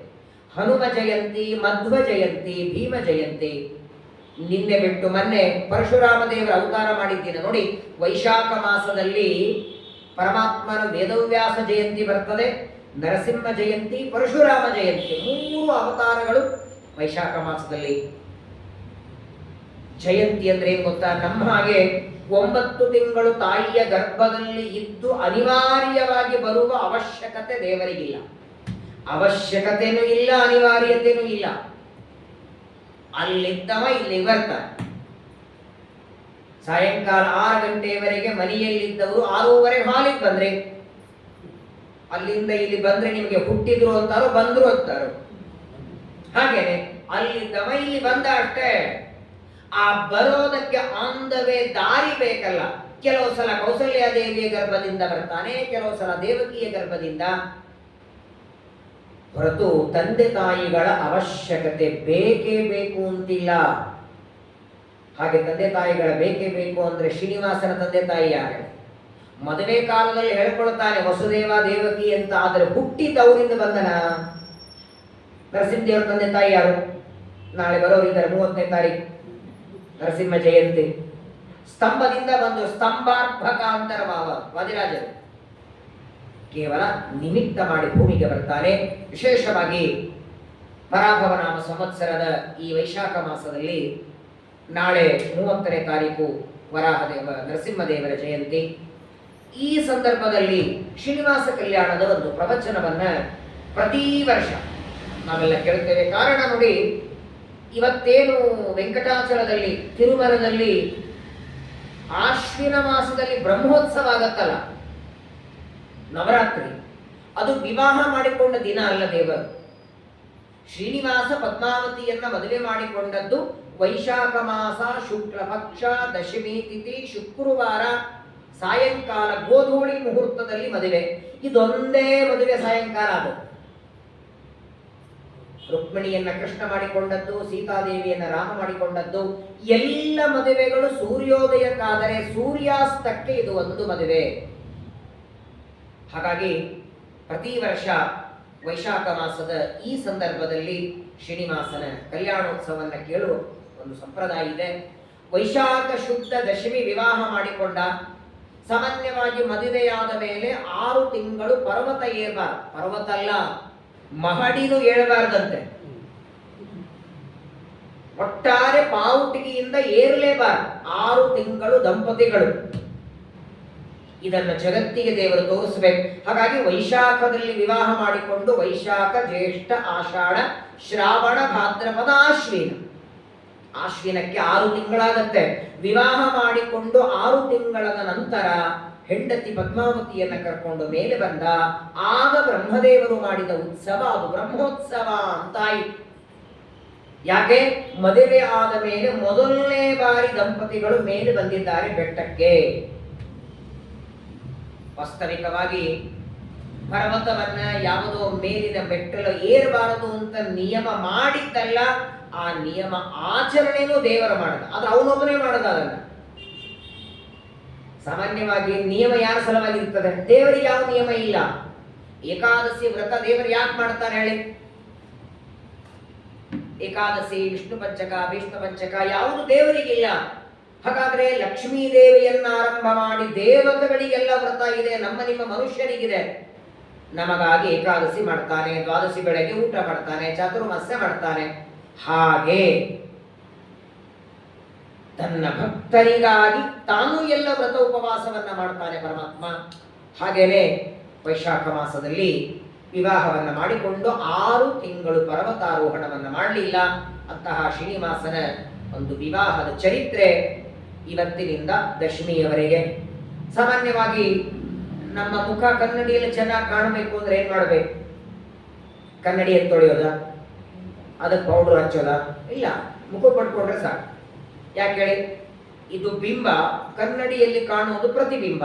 ಪ್ರತಿಬಿಂಬ ಚೆನ್ನಾಗಿ ಕಾಣಬೇಕಾದರೆ ಬಿಂಬಕ್ಕೆ ಅಲಂಕಾರ. ಹಾಗೆ ನಮ್ಮೆಲ್ಲರ ಕಲ್ಯಾಣ ಆಗಬೇಕಾದರೆ, ನಮ್ಮ ಮಕ್ಕಳ ಕಲ್ಯಾಣ ಆಗಬೇಕಾದರೆ ಮೊದಲು ಪರಮಾತ್ಮನ ಕಲ್ಯಾಣದ ಕಥೆಯನ್ನ ಕೇಳುವ ಒಂದು ಸಂಪ್ರದಾಯ ಬಂದದ್ದರಿಂದ ವಿಶೇಷವಾಗಿ ತಮ್ಮ ಮಗಳ ಕಲ್ಯಾಣಕ್ಕಾಗಿ ಸಂಕಲ್ಪವನ್ನ ಮಾಡಿ, ಕೇವಲ ಅವರು ಸಂಕಲ್ಪ ಮಾಡಿದ್ದಾರೆ ಅಂದ್ರೆ ಅವ್ರ ಮಗಳದ್ದು ಮಾತ್ರ ಅಲ್ಲ, ನಿಮ್ಮ ಮಗಂದೋ ಮಗಳದೋ ಯಾರದೋ ವಿವಾಹ ಆಗಬೇಕಾದ್ರೆ ಯೋಗ್ಯವಾದ ವರ, ಮಗಳಿದ್ರೆ ಅಥವಾ ಮಗ ಇದ್ರೆ ಯೋಗ್ಯವಾದ ಕನ್ಯಾ, ಅದನ್ನ ಶ್ರೀನಿವಾಸ ಮಾಡಿಕೊಡ್ತಾರೆ. ಅವನ ಚರಿತ್ರೆಯನ್ನ ಕೇಳೋಣದರಿಂದ ಮದುವೆಗೆ ಅಡ್ಡಿಯಾದ ಏನಾದರೂ ಪಾಪಗಳಿದ್ರೆ ಅದನ್ನು ದೂರ ಮಾಡಿ ವಿವಾಹ ಭಾಗ್ಯವನ್ನ ಕೊಡ್ತಾನೆ. ಅಂತಹ ಪರಮಾತ್ಮನ ಚರಿತ್ರೆಯನ್ನ ಈ 4-5 ದಿನಗಳಲ್ಲಿ ತುಂಬಾ ಕಷ್ಟ. 5 ದಿನದಲ್ಲೇ ಹೇಳೋದು ಅಂದ್ರೆ ಒಂದು ರೀತಿ ಟಾಸ್ಕ್ ಇದ್ದಂಗೆ. ಅದು ಕೇವಲ ಕಲ್ಯಾಣದ ಕಥೆ ಹೇಳಿದ್ರೆ ಬೇರೆ. ಪದ್ಮಾವತಿಯನ್ನ ಶ್ರೀನಿವಾಸ ವಿವಾಹ ಮಾಡಿಕೊಂಡ, ಬಹಳ ಹೊತ್ತು ಬೇಕಾಗಿಲ್ಲ ಅದಕ್ಕೆ. ಆದರೆ ಮೊದಲನೆದ್ದು, ಇಷ್ಟು ವಿಶಾಲವಾದ ಪ್ರಪಂಚದೊಳಗೆ ವೈಕುಂಠದಿಂದ ದೇವರು ಅದೇ ಬೆಟ್ಟಕ್ಕೆ ಯಾಕೆ ಬಂದ? ನಮ್ಮ ಕರ್ನಾಟಕದಲ್ಲಿ ಪರ್ವತಗಳಿರ್ಲಿಲ್ವಾ? ಮಹಾರಾಷ್ಟ್ರದಲ್ಲಿ ಇರ್ಲಿಲ್ವಾ? ಸರಿ, ಮಹಾರಾಷ್ಟ್ರದಲ್ಲಿ ಪಾಂಡುರಂಗಿದ್ದಾನೆ ಬಿಡಿ, ವೆಂಕಟೇಶ ಕರ್ನಾಟಕದಲ್ಲಿ ಸೆಟ್ಲ್ ಆದ್ರೆ ಆಗಿರೋದಲ್ಲ. ಅನೇಕ ರೀತಿಯಾದ ಪ್ರಶ್ನೆಗಳು ಬರ್ತವೆ. ತಿರುಪತಿಯ ಯಾತ್ರೆ ಹೇಗೆ ಮಾಡಬೇಕು? ಪರ್ವತವನ್ನ ಏರುವಾಗ ಏನೇನು ಸಂಕಲ್ಪ ಮನಸ್ಸಿನಲ್ಲಿ ಮಾಡಬೇಕು? ಇದಕ್ಕೂ ಮೊದಲು ಈ ಪರ್ವತಕ್ಕೆ ಯಾರು ಯಾತ್ರೆಗೆ ಬಂದಿದ್ರು, ಅಲ್ಲಿ ಯಾವ ಯಾವ ತೀರ್ಥಗಳಿದೆ, ಇದೆಲ್ಲ ತಿಳ್ಕೊಂಡಾಗ ಮಾತ್ರ ಅದು ಶ್ರೀನಿವಾಸನ ಚರಿತ್ರೆ ಪೂರ್ಣ ಆಗತ್ತೆ. ಆಕಾಶ ರಾಜ ಬಂದ, ಮಗಳಾದ ಪದ್ಮಾವತಿಯನ್ನು ಕೊಟ್ಟ, ಮದುವೆಯಾದ, ಸರಿ. ಕೇವಲ ಶ್ರೀನಿವಾಸ ವಿವಾಹ ಮಾಡಿಕೊಂಡದ್ದು ಮಾತ್ರವಲ್ಲ, ಇದೇ ಪರ್ವತಕ್ಕೆ ಯಾಕೆ ಬಂದ? ಸಾಮಾನ್ಯವಾಗಿ ನೋಡಿ, ಈ ಪದಾರ್ಥಗಳೆಲ್ಲ ಕೊಡಬೇಕಾದ್ರೆ, ಕುರ್ಚಿ ಕೊಡಬೇಕಾದ್ರೆ ಹೆಸರಾಗಿ ಕೊಡ್ತಾರೆ, ಜಪ್ಕಾನಿ ಕೊಡಬೇಕಾದ್ರೆ ಹೆಸರಾಗ್ತಾರೆ, ಬೆಳ್ಳಿ ಭಾಂಡೆ ಕೊಡಬೇಕಾದ್ರೆ ಹೆಸರಾಗ್ತಾರೆ, ಬಟ್ಟೆ ಮೇಲೆ, ಪಾತ್ರೆಗಳ ಮೇಲೆ, ಕುರ್ಚಿ ಮೇಲೆ ಹೆಸರಾಗೋದಿದೆ. ಪರ್ವತದ ಮೇಲೆ ಹೆಸರು ಹಾಕೊಂಡವರಿದ್ದಾರೆ. ಯಾವ ಪರ್ವತದಲ್ಲಿ ಇವತ್ತು ಶ್ರೀನಿವಾಸ ಬಂದು ನಿಂತಿದ್ದಾನೆ, ಇದು ಈ ಯುಗದ ಪರ್ವತವಲ್ಲ, 4 ಯುಗದಿಂದ ಬಂದ ಪರ್ವತ. ಅದು ಅನಿಸುತ್ತಾ ನಿಮ್ಗೆ? ತಂದೆನೋ ಅಜ್ಜನೋ ಮುತ್ತಜ್ಜನ ಮನೆಯಲ್ಲಿ ಒಂದೇನೋ ತಾಮ್ರ ಪಾತ್ರೆ ಬಳಸ್ತಿದ್ರೆ ತೆಗೆದು ಶೋಕೇಶ್ ಒಳಗೆ ಇಟ್ಟಿರ್ತಾರೆ, ನಮ್ಮ ಮುತ್ತಜ್ಜ ಬಳಸಿದ್ದು. ನಾನು ಒಬ್ಬರ ಮನೆಗೆ ಹೋಗಿದ್ದೆ ದೇವರ ಪೂಜೆಗೆ. ಸತ್ಯಧ್ಯಾನರ ಕೊಟ್ಟ ಮುದ್ರೆಗಳಿತ್ತು ಅವ್ರ ಮನೆಯಲ್ಲಿ, ಇಷ್ಟು ದೊಡ್ಡ ದೊಡ್ಡ ಮುದ್ರೆ. ಅದನ್ನ ಎತ್ತಿ ಒಳಗೆ ಇಟ್ಬಿಟ್ಟಿದ್ರು. ನಾನಂದೆ ಅದನ್ನು ದಿನ ಹಚ್ಕೊಳ್ಬೇಕಲ್ಲ. ಓ, ಸ್ವಾಮಿಗಳು ಕೊಟ್ಟದ್ದು, ಅದ್ರ ಒಳಗೆ ಇಟ್ಬಿಡಿ ಅಂತ ಯಾರು ಹೇಳಿದ್ರೆ ಇಟ್ಬಿಟ್ಟಿದ್ದೇವೆ, ಹಚ್ಕೊಳ್ಳೋದೇ ಇಲ್ಲ. ಸರಿ, ದೊಡ್ಡವರು ಕೊಟ್ಟದ್ದನ್ನ ಇಡೀ ನೆನಪಿಗೆ, ಆದ್ರೆ ಅದರ ನಿತ್ಯ ಆಚರಣೆ ಆಗಬೇಕಲ್ಲ. ಹಾಗೆ ಪ್ರತಿ ವರ್ಷ ತಿರುಪತಿಗೆ ಹೋಗ್ತೇವೆ, ವರ್ಷದಲ್ಲಿ 3-4 ಬಾರಿ ಹೋಗ್ತೇವೆ. ಒಂದು ಬಾರಿ ಆದರೂ ಆ ಬೆಟ್ಟಕ್ಕೆ ಕಾಲಿಡುವಾಗ, ಪರ್ವತದ ಮೇಲೆ ಏರುವಾಗ, ಈ ಪರ್ವತದ ಹಿನ್ನೆಲೆ ಏನು, ಇದೇ ಪರ್ವತಕ್ಕೆ ಯಾಕೆ ಬಂದ ದೇವರು, ಶ್ರೀನಿವಾಸ ಈ ಪರ್ವತಕ್ಕೆ ಬರುವಾಗ ಏನೇನಿತ್ತಲ್ಲಿ, ಇದರ ಆಲೋಚನೆ ಬಂದಿದೆಯಾ? 2 ಕೆಜಿ ಅವಲಕ್ಕಿ ಮಾಡಿಕೊಂಡು ಬ್ಯಾಗಲ್ಲಿ ಹಾಕೊಂಡು, ನಮ್ದು ತೀರ್ಥಯಾತ್ರೆ ಅಂದ್ರೆ ಹಿಂಗೇನೆ. ಒಟ್ಟಿಗೆ ಏನಂದ್ರೆ ತಿನ್ನೋದಕ್ಕೆ ಜಾಗ ಚೇಂಜ್ ಇರಬೇಕು. ಮನೆಯಲ್ಲಿ ಕೂತು ಬೇಸರ ಆಗಿರ್ತದೆ, ಬೆಟ್ಟದ ಮೇಲೆ ಕೂತು ತಿಂದು ಬರೋದಟ್ಟೆ. ಅಲ್ಲಿ ತಿಂದು ನೀರು ಕುಡಿದು, ಕೆಲವರು ಹೇಳ್ತಾರೆ 1 ವಾರ ಹೋಗಿದ್ವಿ ತಿರುಪತಿಗೆ ದರ್ಶನಕ್ಕೆ ಒಂದೇ ಸಲ. ಇನ್ನ 5 ದಿನ ಏನ್ ಮಾಡಿದ್ವಿ, ಪೂರ್ಣ ತಿರುಗಾಡಿ ಓಡಾಡಿ. ಪದ್ಮ ಪುರಾಣ, ಸ್ಕಂದ ಪುರಾಣ, ಬ್ರಹ್ಮಾಂಡ ಪುರಾಣ, ಬ್ರಹ್ಮ ವೈವರ್ತ ಪುರಾಣ, ಭವಿಷ್ಯೋತ್ತರ ಪುರಾಣ, ಆದಿತ್ಯ ಪುರಾಣ, ಗರುಡ ಪುರಾಣ, ಸುಮಾರು 12 ಪುರಾಣಗಳಲ್ಲಿ ವೆಂಕಟೇಶ ಮಹಾತ್ಮ ಬರ್ತದೆ ನೋಡಿ. ಶ್ರೀನಿವಾಸ ಯಾವಾಗ ಪರ್ವತಕ್ಕೆ ಬಂದ, ಆಗ ಆ ಬೆಟ್ಟದಲ್ಲಿ 60 ಕೋಟಿ ತೀರ್ಥಗಳಿದ್ದು, 60 ಕೋಟಿ ತೀರ್ಥಗಳು. ಈಗ ಎಷ್ಟು ಸಿಗ್ತವೆ? ಈಗ ಬಹಳ ಅಂದ್ರೆ 8 ಸಿಗಬಹುದು. ಸ್ವಾಮಿ ಪುಷ್ಕರಣಿ, ಆಕಾಶಗಂಗಾ, ಪಾಪ ವಿನಾಶಿನಿ, ತುಂಬೂರು ತೀರ್ಥ, ಪಾಂಡು ತೀರ್ಥ, ಗೋಣ ತೀರ್ಥ, ರಾಮಕೃಷ್ಣ ತೀರ್ಥ, ಜಾಬಾಲಿ ತೀರ್ಥ, 8 ಸಿಗೋದು ನಿಮ್ಗೆ. ಅದರಲ್ಲಿಯೂ ಯಾವಾಗಲೂ ನೀರಿರೋದು ಸ್ವಾಮಿ ಪುಷ್ಕರಣಿಯಲ್ಲಿ. ಅಲ್ಲೂ ಸ್ನಾನ ಮಾಡಲ್ಲ ನಾವು. ಏನ್ ಪರ್ವತ ಅದು! ಒಂದೊಂದು ಹೆಜ್ಜೆ ಹೆಜ್ಜೆ ಇಡುವಾಗ ತರವೋ ದೈವತಗಣಾಹ ವೃಕ್ಷಾಶ್ಚ ಮುನಿ ಪುಂಗವಾಹ. ವೆಂಕಟಾಚಲದಲ್ಲಿ ಇರುವಂತಹ ಗಿಡಮರಗಳು ಸಾಮಾನ್ಯ ಗಿಡಮರಗಳಲ್ಲ, ಸಾಕ್ಷಾತ್ ದೇವತೆಗಳು ಗಿಡಗಳಾಗಿ ಬಂದಿದ್ದಾರಂತೆ. ಯಾಕಂದ್ರೆ ತ್ರೇತಾಯುಗದಲ್ಲಿ ಪರಮಾತ್ಮ ರಾಮರೂಪದಿಂದ ಭೂಮಿಗೆ ಬಂದ. 14 ವರ್ಷ ವನವಾಸ, ಅಡವಿಯಲ್ಲಿರಬೇಕಲ್ಲ. ಅರಣ್ಯದೊಳಗೆ ರಾಮನಿಗೆ ಸಹಾಯಕ್ಕೆ ದೇವತೆಗಳು ಕಪಿಗಳಾಗಿ ಬಂದರು. ಅದೇ ರಾಮ ಕೃಷ್ಣನಾದಾಗ ದೇವತೆಗಳು ಯಾದವರಾಗಿ ಬಂದರು ಯುದ್ಧ ಮಾಡಲಿಕ್ಕೆ. ಇವಾಗ ಅವನೇ ವೆಂಕಟೇಶನಾಗಿ ಬಂದಿದ್ದಾನೆ. ಆದರೆ ರಾಮಾವತಾರದಲ್ಲಿ ಮಾಡಿದಂತೆ ವನವಾಸ ಇಲ್ಲ, ಕೃಷ್ಣಾವತಾರದಲ್ಲಿ ಮಾಡಿದಂತೆ ಯುದ್ಧ ಇಲ್ಲ. ಕೇವಲ ಬೆಟ್ಟದಲ್ಲಿ ಬಂದು ನಿಂತ್ಕೊಳ್ತಾನೆ ಇವನು. ದೇವತೆಗಳಂದ್ರು, ಇವನು ಯಾವ ಕೆಲಸ ಮಾಡಲ್ಲ ಅಂದ್ರೆ ನಾವು ಯಾವುದೂ ಕೆಲಸ ಇಲ್ಲದೆ ಇರುವ ರೂಪ ತಗೊಳ್ಬೇಕು. ಯಾವ ಕೆಲಸವೂ ಮಾಡದೇ ಇರುವ ರೂಪ ಅಂದ್ರೆ ಗಿಡಮರಗಳು. ಹಾಗಾಗಿ ದೇವತೆಗಳು ವೆಂಕಟಾಚಲದಲ್ಲಿ ಗಿಡಗಳಾಗಿದ್ದಾರೆ. ಆ ಗಿಡಗಳ ದರ್ಶನ ಆದರೂ ಸಾಕು, ದೇವತೆಗಳ ದರ್ಶನ ಅಂತ ಇವತ್ತಿಗೂ ದೇವತೆಗಳ ಅಪೇಕ್ಷೆ ಪಡ್ತಾರಂತೆ. ವರ್ಷಕ್ಕೆ ಒಂದ್ಸಲಾದ್ರೂ ನಾವು ತಿರುಪತಿಗೆ ಹೋಗ್ಬೇಕು. ನಮಗೆ ಹೋಗ್ಲಿಕ್ಕೆ ಟೈಮೇ ಸಿಗಲ್ಲ ಪಾಪ. ಕೆಲವರಂತೂ ಮೊನ್ನೆೊಬ್ರು ಹೇಳೋರು, ಒಂದು ತಿಂಗಳ ಹಿಂದೆ ನಾನು ಸಹಜ ಕೇಳಿದೆ, ಯಾವಾಗ ಹೋಗಿದ್ದೆ ತಿರುಪತಿಗೆ? ಅಯ್ಯೋ ನನ್ನ ಮಗನ ಮುಂಚೆಗೆ ಹೋಗಿದ್ದೆ ಆಚಾರ್ಯ. ಈಗ ಏನ್ ಮಾಡ್ತಾನ ಮಗ ಅಂತ ಕೇಳಿದೆ. ಇಲ್ಲಿಗ ಅವನಿಗೆ ಮಗ ಆಗಿ ಮೊಮ್ಮಗ ಆಗಿದ್ದ ಅಂತೀರಿ, ಇನ್ನೂವರೆಗೆ ಹೋಗಿಲ್ಲ. ಮೇಲಿಂದ ಮೇಲೆ ಹೋಗಿ ಒಬ್ಬ ಬ್ರಾಹ್ಮಣ ಮನೆಗೆ ಬಂದ್ರೆ ವೇದಶಾಸ್ತ್ರ ಓದಿ ಗೋಪಿಚಂದ್ರ ಮುದ್ರೆ ಹಚ್ಚಿಕೊಂಡು ಶಾಲಿಗ್ರಾಮದ ತೀರ್ಥ ತಗೊಳ್ಳುವ ಒಬ್ಬ ಬ್ರಾಹ್ಮಣನ ಪಾದ ಧೂಳಿ ಮನೆಗೆ ಬಿದ್ದರೆ ಸಮಸ್ತ ಸಂಪತ್ ಸಮವಾಪ್ತಿ ಹೇತವಾಗಿ ಗರುಡ ಪುರಾಣ ಹೇಳ್ತದೆ. ಎಲ್ಲ ಆಪತ್ತುಗಳನ್ನು ದೂರ ಮಾಡುತ್ತದೆ ಅಂತ. ಬ್ರಾಹ್ಮಣನ ಪಾದ ಧೂಳಿಗೆ ಅಟ್ಟ ಸಾಮರ್ಥ್ಯ ಇರಬೇಕಾದರೆ ಸಾಕ್ಷಾತ್ ದೇವರ ಓಡಾಡಿದ ಮಣ್ಣದು. ಆ ಪರ್ವತಕ್ಕೆ ಮೇಲಿಂದ ಮೇಲೆ ಹೋಗಬೇಕು. ಸಾಧ್ಯವಾದಷ್ಟು ಯಾತ್ರೆಯ ರೀತಿಯಲ್ಲಿ ಹೋಗಬೇಕು. ಪಿಕ್ನಿಕ್ ಅಲ್ಲ, ಇಲ್ಲಿ ಮಾಡಿದ ತಿಂಡಿ ತಿನ್ನೋದಕ್ಕೆಲ್ಲ ಹೋಗೋದಲ್ಲ. ಹಾಗಾದ್ರೆ ನೋಡಿ, ಇವಾಗ ಶ್ರೀನಿವಾಸ ಆ ಬೆಟ್ಟದಲ್ಲಿ ಬಂದು ನಿಂತಿದ್ದಾನೆ. ಎಲ್ಲರೂ ಯಾತ್ರೆಗೆ ಹೋಗ್ತಾರೆ. ಬಂದದ್ದು ಯಾವಾಗ? ದ್ವಾಪರ ಯುಗದ ಕೊನೆ ಭಾಗಕ್ಕೆ ಬಂದಿದ್ದ. ದ್ವಾಪರ ಯುಗ ಇನ್ನು 10,000 ವರ್ಷ ಇದ್ದಾಗ ವೈಕುಂಠ ಬಿಟ್ಟು ಭೂಮಿಗೆ ಬಂದ. ಹಾಗಾದ್ರೆ ದ್ವಾಪರ ಯುಗದಲ್ಲಿ ಆ 10,000 ವರ್ಷಗಳ ಹಿಂದೆ ಆ ಬೆಟ್ಟದಲ್ಲಿ ದೇವರಿದ್ದ? ಇರಲಿಲ್ಲ. ದ್ವಾಪರ ಯುಗದ ಹಿಂದೆ ಇರುವ ತ್ರೇತಾಯುಗದಲ್ಲಿ ಇರಲಿಲ್ಲ. ಅದರ ಹಿಂದೆ ಇರುವ ಕೃತಯುಗದಲ್ಲಿ ಇರಲಿಲ್ಲ. ಹಾಗಾದ್ರೆ ಕೃತಯುಗ ತ್ರೇತಾಯುಗದಲ್ಲಿದ್ದ ಜನರು ಯಾತ್ರೆಗೆ ಹೋಗ್ತಿದ್ರೋ ಇಲ್ಲೋ? ಏನ್ ಮಾಡಿ ಬರ್ತಿದ್ರು? ಹೋಗಲಿ, ದೇವರೇ ಇಲ್ಲ ಅದಕ್ಕೆ ಅವಲಕ್ಕೆ ನೀನು ತರೀತದಲ್ಲ. ಈಗ ದೇವರಿದ್ರೆ ದರ್ಶನ ಮಾಡಲಿಲ್ಲ ಅಂದ್ರೆ ಪಾಪ ಬರ್ತದೆ, ದೇವರೇ ಇಲ್ಲ ಅಂದ್ರೆ. ಹಾಗಾದ್ರೆ ಕೃತಯುಗದಲ್ಲಿದ್ದವರು, ತ್ರೇತಾಯುಗದಲ್ಲಿದ್ದವರು, ಹಾಗೆ ದ್ವಾಪರದಲ್ಲಿಯೂ ಕೂಡ ಕೊನೆ ಭಾಗ ಬಿಟ್ಟು ಪ್ರಾರಂಭದಲ್ಲಿ ಆಗಿದ್ದ ಜನ ಹೋಗ್ತಿದ್ರೋ ಇಲ್ಲ?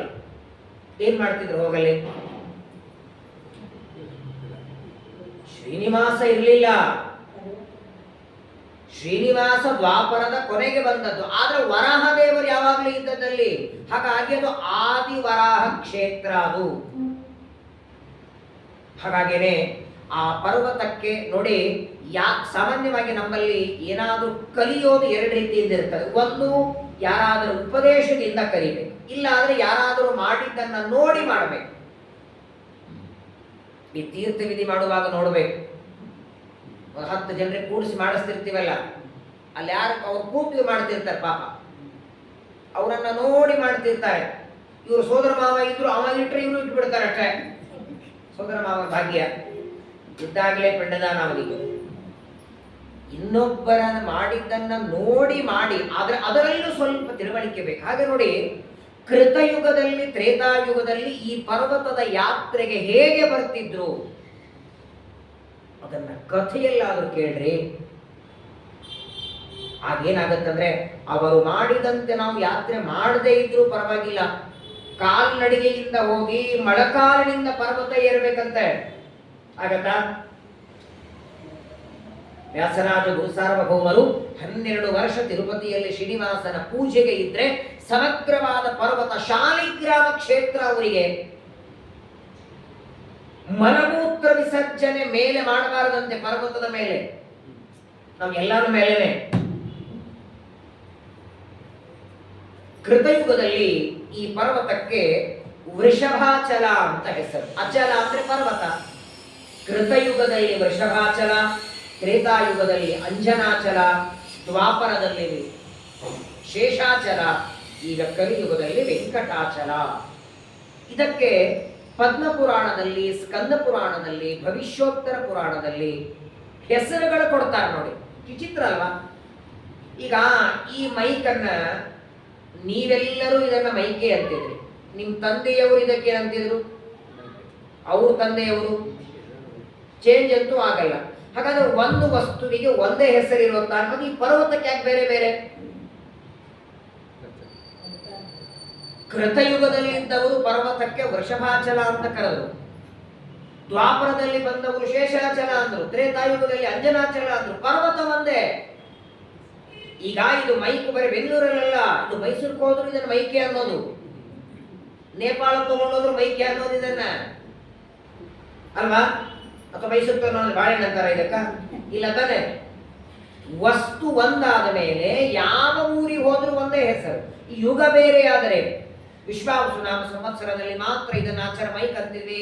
ಇವಾಗ ಸಂವತ್ಸರ ಚೇಂಜ್ ಆಯ್ತಲ್ಲ, ಪರಾಭವನಾಮ ಸಂವತ್ಸರ ಬಂದದ್ದರಿಂದ ಇದಕ್ಕೆ ಬೇರೆ ಹೆಸರು ಬಂದಿದೆ. ಈಗ ಮೈಕ್ ಅಲ್ಲ ಇದು, ಅಲ್ಲಿಗೆ ಬರತ್ತಾ? ಇದಕ್ಕೇನಾದ್ರೂ ಕಾರಣ ಬೇಕಲ್ಲ. ಒಂದೇ ಪರ್ವತಕ್ಕೆ ಯುಗಗಳ ಬೇರೆಯಾದಂತೆ ಬೇರೆ ಬೇರೆ ಹೆಸರುಗಳು ಯಾಕೆ ಬಂತು ಅಂತ ಈ ಪ್ರಶ್ನೆ ಯಾರಿಗೆ ಕೇಳಿದ್ದು? ಇದೇ ಒಂದು ಸ್ವಾರಸ್ಯ ನೋಡಿ. ಒಂದ್ಸಲ ಏನಾಯ್ತು, ಶ್ರೀರಾಮಚಂದ್ರನ ತವರು, ಸೀತಾದೇವಿಯ ತವರು ಮನೆ ಜನಕಪುರ ನೇಪಾಳದಲ್ಲಿದೆ ನೋಡಿ. ನಾನು ಮೊನ್ನೆ ನೇಪಾಳಕ್ಕೆ ಹೋಗುವಾಗ ಒಬ್ಬರಿಗೆ ಕೇಳಿದೆ, ನೇಪಾಳದ ಕನ್ಯಾ ಮಾಡ್ಕೋಬೇಕು ಮಾಡ್ಕೋಬಾರದು ಆಚಾರ್ಯ ನಾನು ಕೇಳಿದ್ರು. ಯಾಕಂದ್ರೆ ಪಾಪಿ ಕನ್ಯಾ ಸಿಗ್ತಾ ಇಲ್ಲಲ್ಲ. ನಾನಂದೆ ರಾಮನೇ ಮಾಡ್ಕೊಂಡಿದ್ದಾನೆ, ನಿಮಗೇನು? ಸೀತಾದೇವಿ ನೇಪಾಳದವಳಲ್ಲ, ಜನಕಪುರಲ್ಲಿ ಬರ್ತದೆ, ನೇಪಾಳದಲ್ಲಿ. ಸಹಜ ಹಿಂಗೆ ಮಾತಾಡುವಾಗ ನಾನು ಅವರಿಗೊಂದು ಪ್ರಶ್ನೆ ಕೇಳಿದೆ. ರಾಮದೇವರು ಇಂಡಿಯಾ, ಅದು ಉತ್ತರ ಪ್ರದೇಶ, ಅವಳು ನೇಪಾಳದವರು, ನೇಪಾಳಿ ಭಾಷೆ. ಇವ್ರ ಮನೆಯಲ್ಲಿ ಯಾವ ಭಾಷೆ ಮಾತಾಡ್ತಿದ್ರು? ಲ್ಯಾಂಗ್ವೇಜ್ ಯಾವುದು? ಸೀತಾದೇವಿಯಲ್ಲಿ ಕಲ್ತಿದ್ದು ಸಂಸ್ಕೃತ, ರಾಮನಿಗೆ ಬರ್ತಿತ್ತು. ಅಂದ್ರೆ ಸೀತಾದೇವಿ ನೇಪಾಳಿ ಭಾಷೆ ಮಾತಾಡ್ತಿಲ್ಲ. ನಿಮ್ಗೊಂದು ಗೊಂದಲ ಆಗುತ್ತೆ. ಸಾಮಾನ್ಯವಾಗಿ ನೋಡಿ, ದೇವತೆಗಳು ಭೂಮಿಗೆ ಬಂದ್ರೆ, ಯಾರೇ ಇರಲಿ, ದೇವತೆಗಳು ಅವತಾರ ಮಾಡಿ ಭೂಮಿಗೆ ಬಂದ್ರೆ ಅವರು ಮದುವೆ ಅಂತಾದರೆ ಅವರ ಮೂಲ ರೂಪದ ಹೆಂಡತಿಯನ್ನೇ ಮದುವೆ ಆಗೋದು. ಅವರ ಜೊತೆಗೆ ಅವರ ಮೂಲ ರೂಪದ ಹೆಂಡತಿ ಬರಬೇಕು. ಹಾಗಾಗಿ ದ್ವಾಪರ ಯುಗದಲ್ಲಿ ಮಾತ್ರ ಭಾರತೀ ದೇವಿ ಭೂಮಿಯಲ್ಲಿ ದ್ರೌಪದಿಯಾಗಿ ಬಂದದ್ದು. ಹಾಗಾಗಿ ಭೀಮಸೇನ ದೇವರಿಗೆ ಮಾತ್ರ ಮದುವೆ. ತ್ರೇತಾಯುಗದಲ್ಲಿ ಬರಲಿಲ್ಲ. ತ್ರೇತಾಯುಗದಲ್ಲಿ ಭಾರತೀ ದೇವಿ ಅವತಾರ ಮಾಡಲಿಲ್ಲ, ಹಾಗಾಗಿ ಹನುಮಂತ ದೇವರ ಮದುವೆ ಇಲ್ಲ. ಕಲಿಯುಗದಲ್ಲಿಯೂ ಭಾರತೀ ದೇವಿ ಬರಲಿಲ್ಲ, ಮಧ್ವಾಚಾರ ಮದುವೆನೂ ಇಲ್ಲ. ಇದೊಂದು ದೇವತೆಗಳಲ್ಲಿ ತುಂಬಾ ರಹಸ್ಯವಾದದ್ದು. ಎಂಥ ಸಮಯ ಬರಲಿ ಇನ್ನೊಬ್ಬ ಕನ್ಯೆಯನ್ನು ವಿವಾಹ ಆಗುವ ಹಾಗಿಲ್ಲ. ಅವರ ಮೂಲ ರೂಪದ ಹೆಂಡತಿ ಭೂಮಿಗೆ ಬಂದ್ರೆ ಮಾತ್ರ ಮದುವೆ. ಹಾಗೆ ಯಾವಾಗ ದೇವರು ಭೂಮಿಗೆ ಬಂದ್ರೂ ಅವನ ಜೊತೆಗೆ ಅವನ ಹೆಂಡತಿ ಬರಲೇಬೇಕು. ಅದಕ್ಕೆ ನೋಡಿ, ರಾಮಾವತಾರದಲ್ಲಿ ಅವಳಿಗೆ ಸೀತೆ ಅಂತ ಹೆಸರು. ಅದೇ ರಾಮಕೃಷ್ಣನಾದಾಗ ಅವಳು ರುಕ್ಮಿಣಿಯಾಗಿ ಬಂದು, ಅದೇ ಪರಮಾತ್ಮ ವೃಷಭನಾದಾಗ ಲಕ್ಷ್ಮಿ ಜಯಂತಿ ಅಂತಾಗಿ ಬಂದು, ಅದೇ ಪರಮಾತ್ಮ ನಾರಾಯಣ ಬದ್ರಿ ನಾರಾಯಣ ಆದರೆ ಇವಳು ಲಕ್ಷ್ಮಿ ಅಂತಾಗಿ ಬಂದು, ಈಗ ಅವನೇ ಶ್ರೀನಿವಾಸ ಆಗ್ತಿದ್ದಾನೆ, ಇವಳು ಪದ್ಮಾವತಿಯಾಗಿ ಬರಲೇಬೇಕು. ಆದರೆ ಒಂದು ವೈಶಿಷ್ಟ್ಯ ಏನೆಂದರೆ, ನಮ್ಮ ನಿಮ್ಮ ಮದುವೆಯಲ್ಲಿ ಈ ಜನ್ಮದಲ್ಲಿರುವ ಹೆಂಡತಿ ಇವಳೇ ಮತ್ತೆ ಮುಂದಿನ ಜನ್ಮ ಬರ್ತಾಳಂತಿಲ್ಲ ಅಲ್ವಾ? ಕೆಲವರಿಗೆ ಅಪೇಕ್ಷೆ ಇರ್ತದೆ, ಅದನ್ನ ಇಲ್ಲ ಅಪೇಕ್ಷೆ.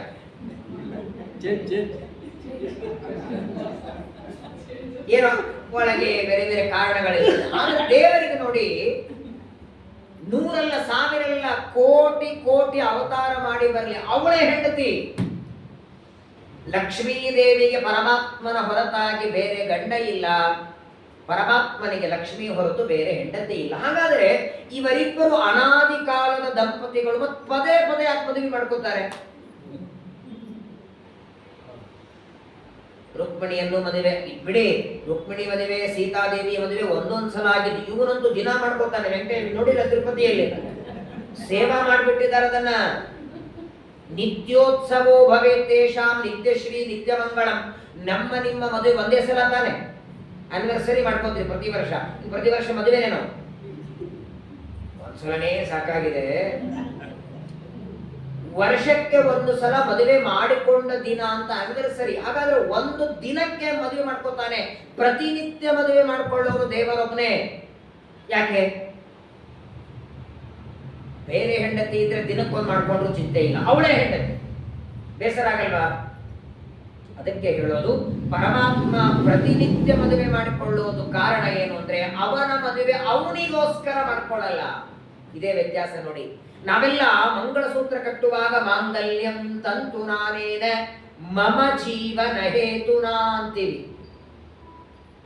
ನನ್ನ ಜೀವನಕ್ಕಾಗಿ ಇವಳನ್ನು ವಿವಾಹ ಮಾಡಿಕೊಳ್ಳುತ್ತೇನೆ. ಆದರೆ ದೇವರು ವಿವಾಹ ಮಾಡಿಕೊಳ್ಳುವಾಗ ಜಗಜ್ಜೀವನ ಹೇತುನ ಅಂತ ಮಾಂಗಲ್ಯ ಕಟ್ತಾನೆ. ಯಾಕಂದ್ರೆ ಪರಮಾತ್ಮ ಮದುವೆ ಮಾಡಿಕೊಂಡದ್ದನ್ನ ಈ ರೀತಿ ಪ್ರವಚನದಲ್ಲಿ ಕೇಳಿದವರಿಗೆ ಮದುವೆ ಭಾಗ್ಯ ಸಿಗುತ್ತದೆ. ತನ್ನ ಕಥೆಯನ್ನ ಕೇಳಿದವರಿಗೆ ಮದುವೆ ಭಾಗ್ಯ ಬರಲಿ ಅಂತ ತಾನು ಪದೇ ಪದೇ ಮದುವೆ ಮಾಡಿಕೊಳ್ತಾನೆ. ನಾನೊಂದ್ಸಲ ಸ್ವಾಮಿಗಳಿಗೆ ಒಂದು ಪ್ರಶ್ನೆ ಕೇಳಿದ್ದೆ, ಸಣ್ಣವಿದ್ದಾಗ ಕೇಳಿದ್ದೆ. ಹಯಗ್ರೀವ ರೂಪದಿಂದ ಗ್ರಂಥಗಳನ್ನ ಬರೆದ, ವೇದವ್ಯಾಸ ರೂಪದಿಂದ ಪುರಾಣಗಳನ್ನ ಬರೆದು ಕೊಟ್ಟ, ಇದೆಲ್ಲ ಸರಿ. ಪುರಾಣಗಳನ್ನ ಜಗತ್ತಿಗೆ ಕೊಡೋದಕ್ಕೆ ಭೂಮಿಗೆ ಬರ್ತಾನೆ ಸರಿ, ಉಪದೇಶ ಮಾಡ್ಲಿಕ್ಕೆ ಬರ್ತಾನೆ ಸರಿ, ಪರ್ವತ ಹೊತ್ಕೊಳ್ಳಿಕ್ ಬಂದ ಸರಿ. ಇದನ್ನ ಮದುವೆ ಮಾಡ್ಕೊಳ್ಳಿಕ್ಕೆ ಯಾಕೆ ಬರ್ತಾನೆ ಮೇಲಿನ ಮೇಲೆ ದೇವರು?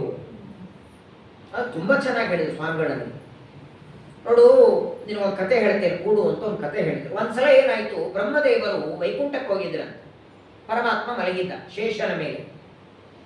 ಬ್ರಹ್ಮದೇವರನ್ನ ನೋಡಿ ಮುಖ ಎಲ್ಲ ಬಾಡಿ ಹೋಗಿತ್ತು. ದೇವರಂತಾನೆ ಯಾಕೋ ಏನಾಯ್ತು ಅಂತ ಬ್ರಹ್ಮದೇವರಿಗೆ ಕೇಳ್ತಾನೆ. ಬ್ರಹ್ಮದೇವರಂತಾರೆ ತುಂಬಾ ಗೊಂದಲ ಆಗ್ತಿದೆ. ಏನಾಯ್ತು? ಏನಿಲ್ಲ, ಯಾರಿಗಾದ್ರೂ ಪ್ರವಚನಕ್ಕೆ ಬನ್ನಿ ಅಂತ ಕರೆದ್ರೆ ಏನಾದ್ರೂ ಕಠಿಣವಾದ ವಿಷಯ ಹೇಳಿದ್ರೆ ಮಾರನೇ ದಿನ ಬರೋದೇ ಇಲ್ಲ ಪ್ರವಚನಕ್ಕೆ. ಸೃಷ್ಟಿಯ ವಿಚಾರ ಹೇಳಿದರೆ, ಬ್ರಹ್ಮಾಂಡದ ವರ್ಣನೆ ಮಾಡಿದರೆ ಮೊದಲನೇ ದಿನನೇ ಮಂತ್ರಾಕ್ಷತೆ, ಯಾರು ಬರೋದೇ ಇಲ್ಲ. ಇನ್ನೇನು ತತ್ವಜ್ಞಾನವನ್ನ ಪ್ರವಚನದಲ್ಲಿ ಹೇಳೋಣ ಅಂದ್ರೆ 2 ದಿನ ಬರ್ತಾರೆ, 3ನೇ ದಿನ ಬರಲ್ಲ. ಎಲ್ಲರೂ ಇಂಟ್ರೆಸ್ಟ್ ಕೊಟ್ಟು ಕೇಳೋದು ಅಂದ್ರೆ ಮದುವೆ ಕಥೆ ಒಂದೇ. ಯಾರದೇ ಹೇಳಿ, ಮದುವೆಯಲ್ಲಿ ರುಕ್ಕೋತಕ್ಕೆ ಏನ್ ಮಾಡಿದ್ರು, ಅಡಿಗೆ ಏನ್ ಮಾಡಿದ್ರು, ಸೀರೆ ಅಂತ ಉಟ್ಕೊಂಡಿದ್ರು, ಏನ್ ಆಭರಣ ಹಾಕೊಂಡಿದ್ರು, ಹಿಂದಿನ ದಿನ ಸೀರೆ ಯಾವುದು, ಮುಂದಿನ ದಿನ ಸೀರೆ ಯಾವುದು, ಕಲ್ಯಾಣ ಮಂಟಪ ಹೇಗಿತ್ತು, ಮದುವೆ ಕಥೆ, ಮದುವೆಯಲ್ಲಿ ಅಡಿಗೆ ಮಾಡಿದ್ರೆ ಏನು, ಏನೇನು ಕಥೆ, ಅದನ್ನ ಜನ ಪ್ರವಚನದಲ್ಲಿ ಚೆನ್ನಾಗಿ ಕೇಳ್ತಾರೆ. ಹೇಳೋರಿಗೂ ಕೇಳುವರಿಗೂ ಕುತೂಹಲ ಅದು. ಹೀಗೆ ಆದ್ರೆ ತತ್ವಜ್ಞಾನವೇ ಜಗತ್ ಕೇಳ್ತಾ ಇಲ್ಲ, ಏನ್ ಮಾಡೋದು ಅಂತ ಬ್ರಹ್ಮದೇವರಂದ್ರೆ, ದೇವರಂತಾನೆ ಅಷ್ಟೇ ತಾನೆ, ಅದನ್ನ ಯಾಕೆ ಸಮಸ್ಯೆ ಮಾಡ್ಕೊಂಡಿದ್ದಿ? ಬ್ರಹ್ಮದೇವರದ್ದು ಸಮಸ್ಯೆ ಅಂದ್ರೆ ಇವ್ರದ್ದು ಯಾರ್ಯಾರ್ದೋ ಮದುವೆ ಕಥೆ ಕೇಳಿದ್ರೆ ಉದ್ಧಾರ ಆಗತ್ತಾ? ಸಂಸಾರದಿಂದ ಬಿಡುಗಡೆಯಾಗಿ ಮೋಕ್ಷ ಆಗಬೇಕು ಅಂತ ತಾನೆ ಪ್ರವಚನ. ಪ್ರವಚನ ಇದು ಮೋಜಲ್ಲ, ಟೈಮ್ ಪಾಸ್ ಅಲ್ಲ, ಕೂತ್ಕೊಂಡು ಮಾಡೋ ಹರಟೆ ಅಲ್ಲ, ಅಥವಾ ಹೆಂಗ್ ಹೇಳ್ತಾರೆ ಆಚಾರ್ಯ ನೋಡೋಣ ಅಂತ ಪರೀಕ್ಷೆನೂ ಅಲ್ಲ. ಬಿಡುಗಡೆ ತಾನೆ. ಸಂಸಾರದಿಂದ ಬಿಡುಗಡೆ ಮಾಡಿ ಮೋಕ್ಷ ದೇವರು ಕೊಡಬೇಕು ಅಂತ ಪ್ರವಚನಕ್ಕೆ ಬಂದೇವಿ. ಹಾಗಾದ್ರೆ ಅವನ ಬಗ್ಗೆ ಕೇಳಿದ್ರೆ ಬಿಡುಗಡೆ ಮಾಡ್ತಾನೆ, ಅದನ್ನ ಕೇಳಿ ಜನ ರೆಡಿನೇ ಇಲ್ಲ. ದೇವರು ಮಾಡಿದ ಸೃಷ್ಟಿಯ ವರ್ಣನೆ, ಅವನ ಮಾಡಿದ ಪ್ರಪಂಚದ ಏನು ಕೇಳಿ ಬೇಸರ ಬರ್ತದೆ. ಏನ್ ಮಾಡೋದು ಅಂತ ಬ್ರಹ್ಮದೇವರಂದ್ರೆ, ದೇವರಂದ ಸರಿ, ಹಾಗಾದ್ರೆ ಜಗತ್ತಿನಲ್ಲಿರುವ ಜನರಿಗೆ ಮದುವೆ ಕಥೆ ಅಂದ್ರೆ ಇಷ್ಟ ತಾನೆ, ಸರಿ, ಹಾಗಾದ್ರೆ ಅವ್ರಿಗೋಸ್ಕರ ನಾನೇ ಪದೇ ಪದೇ ಮದುವೆ ಮಾಡ್ಕೊಳ್ತೇನೆ. ಕಥೆ ಕೇಳೋದಾದ್ರೂ ನಂದೇ ಕಥೆ ಕೇಳಿ. ಮದುವೆ ಕಥೆನು ಬೇರೆಯವ್ರದ್ದು ಬೇಡ, ಇನ್ಯಾರ್ದೋ ಮದುವೆ ಕಥೆ ಕೇಳಿ ಮತ್ತೆ ಸಂಸಾರದಲ್ಲಿ ಬೀಳೋದು ಬೇಡ. ಅವರಿಗೆ ಮದುವೆ ಕಥೆನೇ ಇಷ್ಟ ಆಗತ್ತಲ್ಲ, ಆಗ ನಾನೇ ಅವತಾರ ಮಾಡಿ ಅದೇ ಲಕ್ಷ್ಮೀ ದೇವಿಯನ್ನ ಮತ್ತೆ ಮತ್ತೆ ವಿವಾಹ ಮಾಡ್ಕೊಳ್ತೇನೆ. ಆ ಕಥೆಯನ್ನ ಇವರು ಕೇಳಿ ಇವರ ಮಕ್ಕಳ ಮದುವೆನೂ ಆಗತ್ತೆ, ರೋಗನೂ ಹೋಗತ್ತೆ, ತಾಪನೂ ಹೋಗುತ್ತೆ, ದಾರಿದ್ರ್ಯನೂ ದೂರ ಆಗತ್ತೆ ಅಂತ ಬ್ರಹ್ಮದೇವರಿಗೆ ಅನುಗ್ರಹ ಮಾಡಿ ಅವತ್ತಿನಿಂದ ನಮಗೋಸ್ಕರ ಪದೇ ಪದೇ ಭೂಮಿಗೆ ಬರ್ತಾನೆ, ಮತ್ತೆ ಮತ್ತೆ ಮದುವೆ ಮಾಡ್ಕೊಳ್ತಾನೆ. ಮದುವೆ ಕಥೆ ಇಷ್ಟಲ್ಲ, ಹಾಗಾದ್ರೆ ಅದನ್ನೇ ಕೇಳ್ರಿ. ಶ್ರೀರಾಮಚಂದ್ರ ಸೀತಾದೇವಿಯನ್ನು ಮದುವೆ ಮಾಡಿಕೊಳ್ಳುವಾಗ ಅವನ ಮದುವೆಗೆ ಎಷ್ಟು ಜನ ಬಂದಿದ್ರು, ಏನ್ ಅಡಿಗೆ ಮಾಡಿಸಿದ್ರು, ಎಲ್ಲಿಂದ ಎಲ್ಲಿವರೆಗೆ ಎಲೆ ಹಾಕಿದ್ರು. ಶ್ರೀನಿವಾಸ ಕಲ್ಯಾಣದಲ್ಲಿ ಅದೇ ತಾನೇ ಬರೋದು. ಶ್ರೀನಿವಾಸನ ಮದುವೆಗೆ ಎಷ್ಟು ಜನ ಬಂದಿದ್ರು, ಎಲೆ ಹಾಕಿದ್ರು, ಹೇಗೆ ಕೂಡಿಸಿದ್ರು. ಇದೇ ಮದುವೆ ಕಥೆಯನ್ನ ನಮ್ದು ನಿಮ್ದು ಕಥೆಯನ್ನು ಯಾರು ನೋಡ್ತಾರ? ಅವೇ ಮಾಡಿಸಿರ್ತಾರಲ್ಲ ವಿಡಿಯೋ ಸಿಡಿ, ನೀವೇ ನೋಡಿರ ಒಂದ್ಸಲರೇ.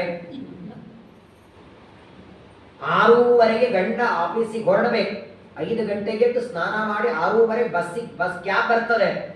ಒಂದು ದಿನ 9 ಆದ್ರೂ ಗಂಡ ಹೇಳಲಿಲ್ಲ. ಹೆಂಡತಿ ಎಬ್ಬಿಸಿ ಯಾಕೆ ಇವತ್ತು ಹೋಗಲ್ವಾ ಆಫೀಸಿಗೆ, ಸಂಡೇ ಅಲ್ಲ ಏನಲ್ಲ, ಇಲ್ಲ ಇವತ್ತು ತಲೆ ನೋಯಿಸ್ತಿದೆ, ಇವತ್ತೊಂದು ದಿನ ರಜೆ ಹಾಕಿ ನಾಳೆ ಹೋಗ್ತೇನೆ ಅಂತ. ಹೆಂಡತಿ ಅಂತಾಳೆ, ಹೇಗೋ ಮನೆಯಲ್ಲೇ ಇದ್ದೀರಿ, ಹಾಗಾದ್ರೆ ಬನ್ರಿ ಮದುವೆ ಸಿಡಿ ನೋಡೋಣ. 2 ನಿಮಿಷ ಸ್ನಾನ ಮಾಡಿ ರೆಡಿಯಾಗಿ ಹೊರಟೇ ಬಿಟ್ಟ, ಬೇಡ ಆಫೀಸಿಗೆ ಹೋಗ್ತೀನಿ ಅಂತ. ನಮ್ದೇ ಮದುವೆ ಸಿಡಿ ನಾವೇ ನೋಡ್ಲಿಕ್ಕೆ ರೆಡಿ ಇಲ್ಲ. ಅದೇನೋ ಆಗಿಬಿಟ್ಟಿರ್ತದೆ, ಆಗಿರ್ತದೆ ಅಷ್ಟೇ. ಅದು ಮತ್ತದನ್ನು ತಿರುಗಿಸಿ ನೋಡೋಣ ಅನ್ನೋದಕ್ಕೆ ಭಯ.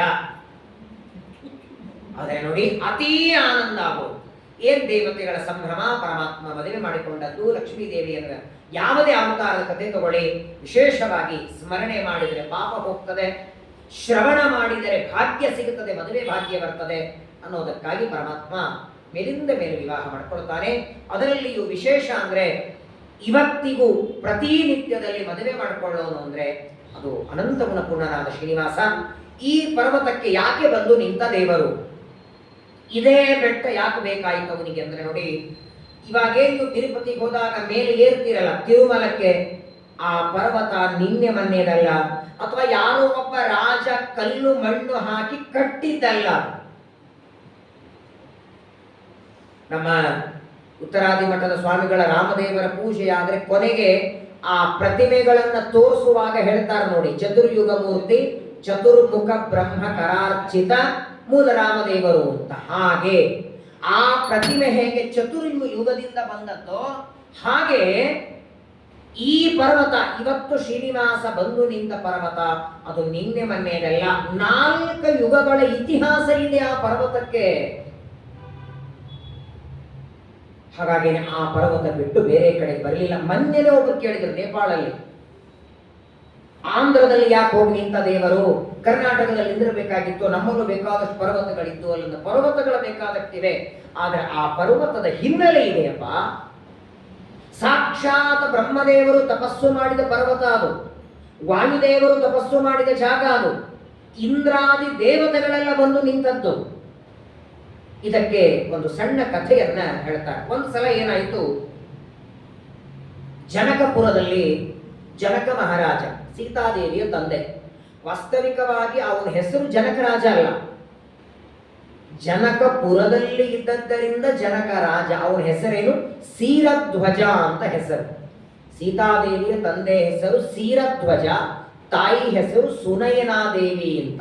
ತಾಯಿಯ ಉಲ್ಲೇಖ ಬಹಳ ಕಡೆ ಬರೋದಿಲ್ಲ, ಯಾಕಂದ್ರೆ ರಾಮಾಯಣದಲ್ಲಿ ಸೀತಾದೇವಿಯ ಬಗ್ಗೆ ಹೇಳುವಾಗ ಅಯೋನಿಜಳವಳು, ಯಜ್ಞ ಮಾಡುವಾಗ ಭೂಮಿಯಿಂದ ಬಂದವಳು, ಆದರೆ ಉಲ್ಲೇಖ ಮಾಡಲ್ಲ ಎಂದು. ಆದರೆ ಇವಾಗ ನೋಡಿ, ಸೀತಾದೇವಿಯನ್ನ ಜಾನಕಿ ಅಂತಾರೆ. ಯಾಕೆ?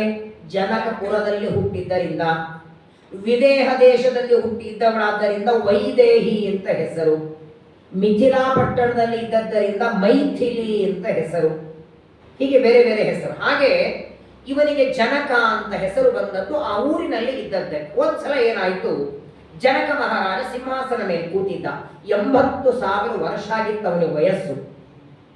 ಕೂತಿದ್ದಾನೆ, ಒಳ್ಳೆ ರಾಜ್ಯ. ಜನಕರಾಜನಿಗೆ ಒಬ್ಬಳೇ ಮಗಳು ಜಾನಕಿ. ಜನಕನಿಗೆ ಒಬ್ಬ ತಮ್ಮ ಇದ್ದ ಕುಶಧ್ವಜ. ಅವನಿಗೆ 3 ಜನ ಹೆಣ್ಮಕ್ಕಳು. ಇಬ್ಬರು ಸೇರಿ, ಅಣ್ಣ ತಮ್ಮ ಸೇರಿ ರಾಜ್ಯವನ್ನು ಆಳ್ತಾ ಇದ್ದಾರೆ. ಜನಕರಾಜನ ರಾಜ್ಯದೊಳಗೆ ಸಕಾಲಕ್ಕೆ ಮಳೆ ಬೆಳೆ ಸಮೃದ್ಧವಾದ ನೀರು. ಸಾಮಾನ್ಯ ವ್ಯಕ್ತಿಯಲ್ಲ ಜನಕರಾಜ. ಶ್ರೀರಾಮನಿಗೆ ಕನ್ಯಾದಾನ ಮಾಡಿದವ ಮಾತ್ರವಲ್ಲ ನೋಡಿ, ಭಗವದ್ಗೀತೆ 3ನೇ ಅಧ್ಯಾಯದಲ್ಲಿ ಕರ್ಮಯೋಗವನ್ನ ಕೃಷ್ಣ ಹೇಳುವಾಗ ಕರ್ಮದಿಂದ ಮೋಕ್ಷ ಆಗತ್ತಾ ಅಂತ ಅರ್ಜುನ ಕೇಳ್ತಾನೆ. ಮೋಕ್ಷ ಜ್ಞಾನದಿಂದಲೋ ಕರ್ಮದಿಂದಲೋ? ಕರ್ಮದಿಂದ ಮೋಕ್ಷ ಯಾರಿಗಾದ್ರೂ ಆಗಿದೆಯಾ ಅಂತ ಇವನ ಹೆಸರು ಹೇಳ್ತಾನೆ ಕೃಷ್ಣ. ಕರ್ಮಣೇವ ಹಿ ಸಂಸಿದ್ಧಿಂ ಆಸ್ಥಿತ ಜನಕಾದಯ. ಕೃಷ್ಣನ ಬಾಯಿಯಲ್ಲಿ ಇವನ ಹೆಸರು ಬರಬೇಕಾದರೆ, ಇವನ ಹೆಸರು ಗೀತೆಯಲ್ಲಿ ಕೃಷ್ಣ ಕೋಟ್ ಮಾಡಬೇಕಾಗಿದ್ರೆ ಎಂಥ ವ್ಯಕ್ತಿ ಇರಬೇಕು ನೋಡಿ. ಜನಕರಾಜ ಧಾರ್ಮಿಕ, ಒಂದು ದಿನ ಸುಳ್ಳು ಮಾತಾಡದವನಲ್ಲ. ಆದರೆ ಒಂದು ತಪ್ಪು ನಡೀತು ಅವನಿಂದ. ದೊಡ್ಡ ವ್ಯಕ್ತಿ, ಸಾತ್ವಿಕ, ಸರಳ ಸ್ವಭಾವ. ಒಂದು ದಿನ ಸಿಂಹಾಸನ ಮೇಲೆ ಕೂತ್ಕೊಂಡಿದ್ದ ಜನಕರಾಜ ವಿಚಾರ ಮಾಡುತ್ತಿದ್ದಾನೆ ಮನಸ್ಸಲ್ಲಿ. ತುಂಬಿದ ರಾಜ್ಯ, ಆನೆ ಕುದುರೆ ಬೆಳ್ಳಿ ಬಂಗಾರ ರತ್ನ ಮುತ್ತು, ಒಬ್ಬಳೇ ಮಗಳು, ಇಷ್ಟು ಸುಖವಾಗಿ ದೇವರಿಟ್ಟಿದ್ದಾನಲ್ಲ, ಇದೇ ಸುಖ ಕೊನೆಯವರೆಗಿರಲಿ, ನನಗೆ ದುಃಖನೇ ಬರೋದು ಬೇಡ ಅಂತ ಆಲೋಚನೆ ಬಂತು.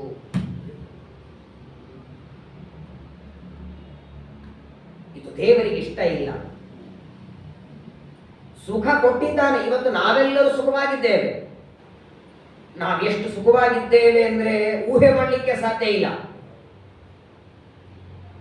ಪ್ರಾಯ ನಾವೆಷ್ಟು ಸುಖವಾಗಿದ್ದೇವೆ ಅಂತ ಮನೆಯಲ್ಲಿದ್ದರೆ ಗೊತ್ತಾಗಲ್ಲ. ಒಂದು ಬಾರಿ ಕಾಶಿ ಯಾತ್ರೆಗೆ ಹೋಗಿ ಬನ್ನಿ, ಅಯೋಧ್ಯೆಗೆ ಹೋಗಿ ಬನ್ನಿ, ನೂರಾರು ಜನ, ಸಾವಿರಾರು ಜನ ಫುಟ್ಪಾತ್ ಮೇಲೆ ಕೂತಿರ್ತಾರೆ. ಊಟಕ್ಕೆ ಅನ್ನ ಇಲ್ಲ, ಉಡೋದಕ್ಕೆ ಬಟ್ಟೆ ಇಲ್ಲ, ಇರೋದಕ್ಕೆ ಮನೆ ಇಲ್ಲ. ಇವತ್ತು ಸುಖವಾಗಿ ಫ್ಯಾನು ಎ ಸಿ ಹಚ್ಕೊಂಡು ಮಲ್ಕೋತೀವಿ, ಮಂಚದ ಮೇಲೆ ಮಲ್ಕೋತೀವಿ, ಉತ್ತಮ ಅಡಿಗೆ ಊಟ ಮಾಡ್ತೀವಿ ಅಂದ್ರೆ ನಾವು ಎಷ್ಟು ಸುಖವಾಗಿದ್ದೀವಿ, ಎಷ್ಟು ಸುಖವಾಗಿ ಇಟ್ಟಿದ್ದಾನೆ ನಮ್ಮನ್ನ ದೇವರು. ಹಾಗಾಗಿ ನೋಡಿ, ಈ ಮದುವೆ ಕಾಲದಲ್ಲಿ ಕಾಶಿ ಯಾತ್ರೆ ಅಂತ ಮಾಡಿಸ್ತಾರೆ ನೋಡಿ. ವಾಸ್ತವಿಕವಾಗಿ ನಿಜವಾಗಿ ಹೋಗಿ ಬರ್ಬೇಕಂತಿದೆ ಅದು. ಇವ್ರ ಮನೆ ಬಾಗಿಲು ಹೊರಗೆ ಹೋಗ್ತಾರೆ, ಇವ್ರು ಕನ್ಯಾ ಕೊಡ್ತೀನಿ ಬರ್ರಿ ಅಂತ ಕರೀತಾರೆ. ಅಲ್ಲ, ವಾಸ್ತವಿಕವಾಗಿ ಹೋಗಿ ಬರಬೇಕು. ಯಾಕಂದ್ರೆ ನೋಡಿ, ಯಾವ ಯಾತ್ರೆ ಹೇಳಲಿಲ್ಲ. ಯಾಕೆ? ಈಗ ಮದುವೆ ಮಾಡ್ಕೊಳ್ತಿದ್ದಿ,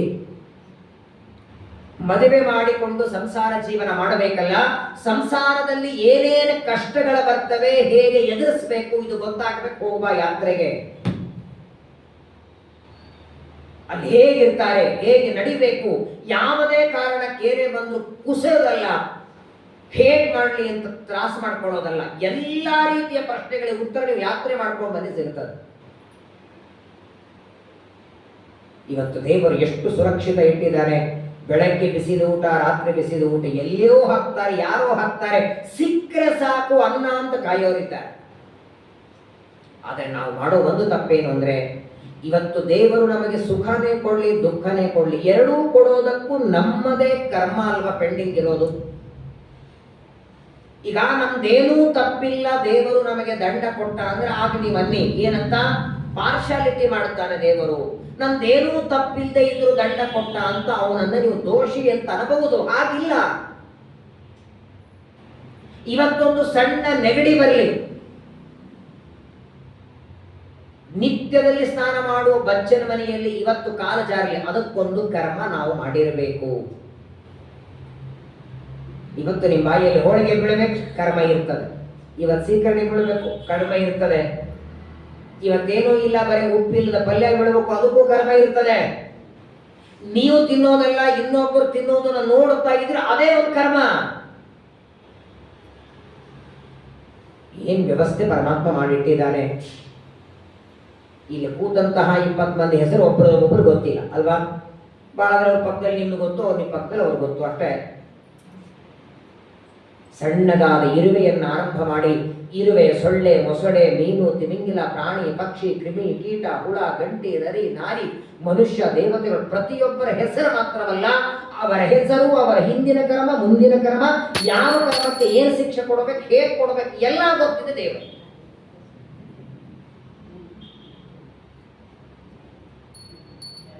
ಆಶ್ಚರ್ಯ ಏನಂದ್ರೆ, ಒಂದು ಮರಿಬೇಡಿ, ಒಂದೇ ಪ್ಲಾಸ್ಟಿಕ್ ಕವರಲ್ಲಿ ಒಂದು ಎರಡೆರಡು ಉಂಡೆ ಹಾಕಿ ಒಂದೇ ತರ ಉಂಡೆ ಇದ್ರೆ ಎಲ್ಲರಿಗೂ ಕೊಡಬಹುದು. ಇದನ್ನ ಇವರಿಗೆ ಕೊಡಿ ಅಂತ ಕೊಟ್ರೆ ಹೆಂಗ್ರಿ ಕೊಡ್ತೀರ ನೀವು? ಬರಿಬೇಕು ತಾನೇ ಹೆಸರು.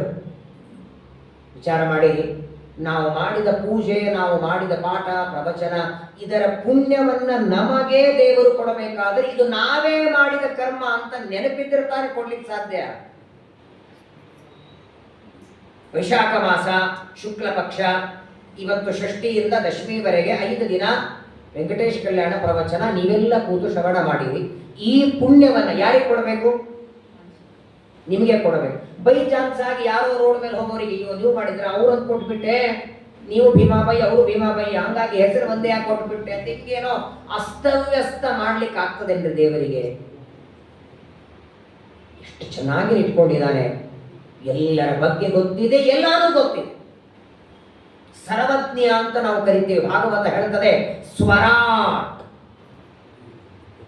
ಅವನಿಗೆ ಗೊತ್ತಿಲ್ಲದೆ ಇರೋದು ಅಥವಾ ಈ ವಿಷಯ ದೇವರಿಗೆ ಗೊತ್ತಿರಲಿಲ್ಲ, ಸರ್ವತಾ ಸಾಧ್ಯ ಇಲ್ಲ. ಮಹಾಭಾರತದಲ್ಲಿ ದ್ರೌಪದಿಯ ವಸ್ತ್ರಾಪಹಾರ ಆಯಿತು. ದುಶ್ಯಾಸನ ಸೀರೆ ಎಳಿತಿದ್ದ. ಕೃಷ್ಣ ಎಲ್ಲಿದ್ದಾಗ? ದ್ವಾರಕೆಯಲ್ಲಿ ಇದ್ದ. ವಸ್ತ್ರಾಪಹಾರ ನಡೆದದ್ದು ಹಸ್ತಿನಾವತಿಯಲ್ಲಿ, ಕೃಷ್ಣ ಅಲ್ಲಿದ್ದ. ಅಲ್ಲಿಂದ ಸೀರೆ ಎಸೆದ, ಅದೆಲ್ಲ ಸರಿ. ಸೀರೆ ಒಗದ, ಮಾನ ಮುಚ್ಚುವೋಯ್ತು. ಆಮೇಲೆ ಬಂದ ಮೇಲೆ ದ್ರೌಪದಿ ಕೃಷ್ಣನ ಪಾದಕ್ಕೆ ಬಿದ್ದು ಅಳತಾಳೆ. ತುಂಬಿದ ಸಭೆಯಲ್ಲಿ ನನ್ನನ್ನು ವಸ್ತ್ರ ದುಶ್ಯಾಸನ ವಸ್ತ್ರ ಎಳೆದ. ಆಗ ಒಂದು ಮಾತಾಡ್ತಾನೆ ಕೃಷ್ಣ, ನಾನು ಇಲ್ಲಿದ್ದಿದ್ರೆ ಹೀಗಾಗ್ಲಿಕ್ಕೆ ಬಿಡ್ತಿರ್ಲಿಲ್ಲ ಅಂತ. ಹಾಗಾದ್ರೆ ಆ ದ್ರೌಪದಿಯ ವಸ್ತ್ರಾಪಹರಣ ತಡೆಯೋದಕ್ಕೆ ಇಲ್ಲೇ ಇರಬೇಕಾ? ಅಲ್ಲೇ ಇದ್ದು ಮಾಡ್ಲಿಕ್ಕೆ ಸಮರ್ಥ ಇರಲಿಲ್ವಾ ಅವನು? ದ್ರೌಪದಿಯ ವಸ್ತ್ರಾಪಹಾರ ನಿಲ್ಲಿಸೋದು ಕೃಷ್ಣ ಹೇಳ್ತಾನೆ, ನಾನು ಇಲ್ಲೇ ಇದ್ದಿದ್ರೆ ಈ ಅನರ್ಥ ಆಗ್ಲಿಕ್ಕೆ ನಾನು ಬಿಡ್ತಿರ್ಲಿಲ್ಲ.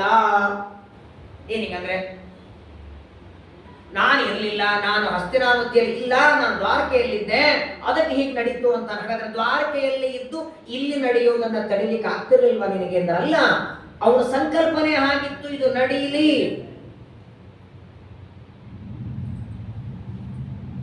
ಒಂದು ಗಿಡದ ಮೇಲೆ ಒಂದು ಎಲೆ ಎಷ್ಟೊತ್ತು ಹಸರಿರಬೇಕು ದೇವರ ಸಂಕಲ್ಪ, ಅದು ಯಾವಾಗ ಹಣ್ಣಾಗಬೇಕು ದೇವರ ಸಂಕಲ್ಪ, ಯಾವಾಗ ಉದುರಬೇಕು ಅಂತ ದೇವರ ಸಂಕಲ್ಪ. ನಾವೆಲ್ಲಿ ತಪ್ಪು ಮಾಡ್ತೀವಂದ್ರೆ ಇದೇ ಬೇಕು ಅದೇ ಬೇಕು ಅಂತೇನಂತೀವಿ ನೋಡಿ, ದೇವರು ಬೇಡ ಅಂತ. ಇವತ್ತು ಸುಖವಾಗಿಟ್ಟಿದ್ದಾರಲ್ಲ, ಸುಖವಾಗಿರು. ಜನಕರಾಜ ಮಾಡಿದ್ದೇನೆಂದ್ರೆ ದೇವರು ಇವತ್ತಿನವರೆಗೆ ಅವನಿಗೆ ದುಃಖ ಕೊಟ್ಟಿರಲಿಲ್ಲ. 80,000 ವರ್ಷದ ಮುದುಕನಾದರೂ ಒಳ್ಳೆ ರಾಜನಾಗಿ ರಾಜಭೋಗದಲ್ಲಿ ಇದ್ದ. ಆದ್ರೆ ಅವತ್ತು ಸಿಂಹಾಸನ ಮೇಲೆ ಕೂತು ವಿಚಾರ ಮಾಡ್ತಾನೆ, ಇನ್ನು ಎಂದಿಗೂ ನನ್ನ ಕಣ್ಣಿನಿಂದ ನಾನು ದುಃಖ ನೋಡಬಾರದು ಅಂತ. ಇದು ದುರಾಲೋಚನೆ ಅಂತಾರೆ ನೋಡಿ. ಈ ಆಲೋಚನೆ ಬಂದದ್ದೇ ತಡ ದೇವರಂದ, ನೀ ಮುಂದೆ ನನಗೆ ಮಾವ ಆಗಬಹುದು, ನನಗೆ ನೀ ಜಾನಕಿಯನ್ನು ಕೊಟ್ಟು ಮದುವೆ ಮಾಡಬಹುದು. ಮಾವಾದ ಮಾತ್ರಕ್ಕೇನಾಯಿತು? ತಪ್ಪು ಆಲೋಚನೆ, ತಪ್ಪು ಕಲ್ಪನೆ ನಿನಗೆ ಬಂತಲ್ಲ, ದುಃಖನೇ ನಾ ನೋಡಬಾರದು ಅಂತೆಲ್ಲ. ಹಾಗಾದ್ರೆ ಈಗಲೇ ದುಃಖ ತೋರಿಸ್ತೇನೆ ಅಂತ ದೇವರು ಮರುಕ್ಷಣದಲ್ಲಿ. ಇನ್ನೂ ಇವನ ತಲೆಯಲ್ಲಿ ಆಲೋಚನೆ ಬರ್ತಿದೆ, ಇಷ್ಟು ಸುಖವಾಗಿದ್ದೇನೆ, ಹೀಗೆ ನಾನು ಸುಖವಾಗಿರಬೇಕು ಅಂತ. ಮರುಕ್ಷಣದಲ್ಲಿ ಪರಮಾತ್ಮ ದುಃಖ ತೋರಿಸಿಬಿಟ್ಟ. ಜನಕರಾಜನ ಮುಂದೆ ಅವನ ತಮ್ಮ ಕುಶಧ್ವಜ ಸತ್ತೋಗಿ ಬಿಡುತ್ತಾನೆ. ತಮ್ಮ ಸತ್ತೋದರೆ ನನ್ನ ಗಂಡನ ಬಿಟ್ಟು ನಾನು ಇರೋದಿಲ್ಲ ಅಂತ ಹೆಂಡತಿನೂ ಸತ್ತೋಗಿ ಬಿಡ್ತಾಳೆ. ಯಾವ ತಮ್ಮನ ಬಲದಿಂದ ಇವನು ರಾಜ್ಯ ಆಳ್ತಿದ್ದ ಪಾಪ. ತಮ್ಮನ ಹೆಂಡತಿ ಸತ್ತೋಗಿದ್ದಾರೆ. 3 ಜನ ತಮ್ಮಂದ್ರ ಮಕ್ಕಳು ತನ್ನ ಕೊಳ್ಳಿಗೆ ಬಿದ್ದಿರಲ್ಲ. ತನ್ನ ಮಗಳನ್ನೇ ಸಾಕೋದು ಕಷ್ಟ ಇತ್ತವನೇ. ಸಾಕೋದು ಅಂದ್ರೆ ಅವಳಿಗೆ ಯಾರಿಗೆ ಕೊಟ್ಟು ಮೆಗ ಮಾಡಬೇಕು ಅಂತ ತಮ್ಮನ 3 ಜನ ಮಕ್ಕಳು ತನ್ನ ಕೊಳ್ಳಿಗೆ ಹಾಕಿ ಇಬ್ಬರೂ ಗಂಡ ಹೆಂಡತಿ ಹೋಗಿಬಿಟ್ರಂತೆ. ಅವತ್ತು ಬಂತು ನೋಡಿ ಜನಕರಾಜನ ಕಣ್ಣಲ್ಲಿ ನೀರು ಬಂತು. ಅಂದ್ರೆ ಏನು? ಯಾಕೆ ನನಗೆ ಆಲೋಚನೆ ಬಂತು ಅಂತಾನೆ. ಆ ತಮ್ಮನ ಹೆಂಡತಿಯ ಹೆಣವನ್ನು ಇಟ್ಕೊಂಡು ಅಳತಾನೆ. ಸಂಸ್ಕಾರ ಮಾಡ್ಲಿಕ್ಕೆ ಕೊಡ್ತಾ ಇಲ್ಲ ಜನಕರಾಜ. ಯಾರು ಮಾಡ್ಬೇಕೀಗ? ಯಾಕಂದ್ರೆ ಅವನಿಗೂ 3 ಜನ ಹೆಣ್ಮಕ್ಳು, ಜನಕನಿಗೂ ಇರೋದು ಮಗಳೇ, ಗಂಡಸ ಮಕ್ಕಳೇ ಯಾರಿಲ್ಲ. ಮಾಡಿದ್ರೆ ಜನಕರಾಜನೇ ಮಾಡ್ಬೇಕೀಗ. ಏನ್ ಮಾಡ್ತಾನೆ? 80,000 ವರ್ಷದ ಮುದುಕಾವನು. ಎಲ್ಲ ಊರಿನ ಪ್ರಜೆಗಳೆಲ್ಲ ಬಂದಿದ್ದಾರೆ. ಕುಶಧ್ವಜನ ಸಂಸ್ಕಾರವನ್ನ ಮಾಡಿ ಅವರ ಶಾಸ್ತ್ರಾದಿ ಕರ್ಮಗಳು ಮಾಡ್ತಾರೆ. ಒಂದು ದಿನ ಕೂತ್ಕೊಂಡು ಅಳ್ತಿದ್ದಾನೆ ಜನಕರಾಜ. ಹಿಂಗಾಗಿತ್ತು ನೋಡಿ ಪರಿಸ್ಥಿತಿ. ಅವತ್ತಿನವರೆಗೆ ಅವನಿಗೆ ಯಾವ ಜವಾಬ್ದಾರಿ ತಮ್ಮ ಕೊಟ್ಟಿರಲಿಲ್ಲ, ಎಲ್ಲ ತಾನೇ ನೋಡ್ಕೊಳ್ತಿದ್ದ. ನೀ ರಾಜ ಸಿಂಹಾಸನ ಮೇಲೆ ಕೂತ್ಕೊಂಡು ಹಿರಿಯ ಅಣ್ಣ ಅಂತ ಉಳಿದದೆಲ್ಲ ನಾನು ನೋಡ್ತೇನೆ. ಅಷ್ಟು ಒಳ್ಳೆಯವನು ತಮ್ಮ ಇವತ್ತು ಕೈ ಕೊಟ್ಟು ಹೋಗಿಬಿಟ್ನಲ್ಲ. ಅಳ್ತಾ ಕೂತಿದ್ದಾನೆ. ಅನ್ನ ಸೇರ್ತಾ ಇಲ್ಲ, ನಿದ್ದೆ ಬರ್ತಾ ಇಲ್ಲ. 2 ದಿನ ಆಯಿತು. ಜನಕರಾಜನ ಕಣ್ಣಲ್ಲಿ ನೀರು ನಿಲ್ತಾ ಇಲ್ಲ. 3ನೇ ದಿನ ಬೆಳಗ್ಗೆ ಜನಕರಾಜನ ಆಶ್ರಮಕ್ಕೆ ಒಬ್ಬ ಜ್ಞಾನಿಗಳು ಬರ್ತಾರೆ. ಜನಕಪುರಕ್ಕೆ ಅಕಸ್ಮಾತ್ತಾಗಿ. ಇವನೇನು ಪತ್ರ ಹಾಕಿಲ್ಲ, ಫೋನ್ ಮಾಡಿಲ್ಲ. ನನ್ನ ತಮ್ಮನ ಹೆಂಡತಿ ಹೋಗಿದ್ದಾರೆ, ನಾನು ದುಃಖದಲ್ಲಿದ್ದೇನೆ, ಯಾರಾದ್ರೂ ಬನ್ನಿ ಅಂತ ಇವನೇನು ಕರೆದದ್ದಲ್ಲ. ಅಕಸ್ಮಾತ್. ಇದನ್ನೇ ನಾವೇನಂತೀವಿ? ದೈವ ಅಂತೀವಿ. ನಾವು ಕರೆಯದೆ, ನಾವು ಹೇಳದೆ ನಮ್ಮ ಮನೆಗೆ ಯಾರಾದರೂ ಬಂದ್ರೆ ಅದು ದೊಡ್ಡ ಅನುಗ್ರಹ. ಯಾರು ಬಂದಿದ್ದಾರೆ? ಸಾಕ್ಷಾತ್ ಗೌತಮ ಮತ್ತು ಅಹಲ್ಯಾದೇವಿಯ ಮಗ. ಯಾವ ಪರಮಾತ್ಮ ರಾಮನ ಪಾದದ ಸ್ಪರ್ಶದಿಂದ ಕಲ್ಲಾದ ಹೆಣ್ಣು ಅಹಲ್ಯ, ಮತ್ತೆ ಹೆಣ್ಣಾದ್ಲಲ್ಲ ಅದೇ ಅಹಲ್ಯ ಮಗ ಇವ್ರ ಮನೆಗೆ ಬಂದಿದ್ದಾರೆ. ಎಲ್ಲಿ ನೋಡಿ, ಶತಾನಂದ ಅಂತ ಅಹಲ್ಯಾದೇವಿ 2 ಮಕ್ಕಳು. 2ನೇ ಮಗನ ಈ ಶತಾನಂದರು ಮಹಾಜ್ಞಾನಿಗಳು, ತಪಸ್ವಿಗಳು. ಅಕಸ್ಮಾತ್ತಾಗಿ ಜನಕನ ಆಸ್ಥಾನಕ್ಕೆ ಬಂದಿದ್ದಾರೆ. ಜನಕರಾಜನಿಗೆ ಆನಂದನೂ ಆಗ್ತಿದೆ, ದುಃಖನೂ ಆಗ್ತಿದೆ.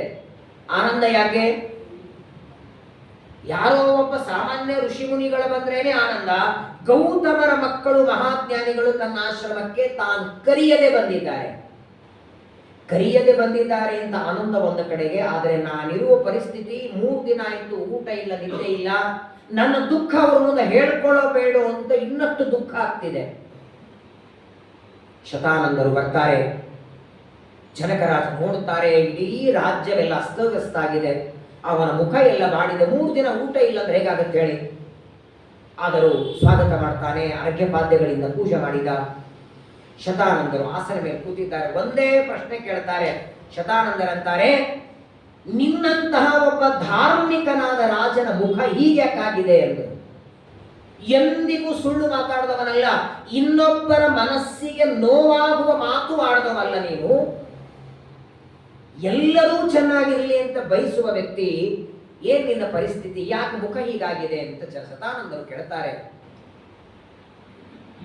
ಯಾವಾಗಲೂ ನೋಡಿ, ನಾವು ದುಃಖದಲ್ಲಿದ್ದಾಗ ಯಾರಾದ್ರೂ ಬಂದು ಪ್ರಶ್ನೆ ಕೇಳಿದ್ರೆ ಆ ದುಃಖ ಇಮ್ಮಡಿ ಆಗ್ತದೆ. ಯಾರೋ ಹೋದಾಗ ಏನ್ರಿ ಹಿಂಗಾಯ್ತು, ಇನ್ನಷ್ಟು ದುಃಖ ಹೆಚ್ಚಾಗ್ತದೆ. ಜನಕರಾಜನಿಗೆ ಶತಾನಂದರ ಪ್ರಶ್ನೆ ಕೇಳಿ ದುಃಖ ನೋವಾಯಿತು.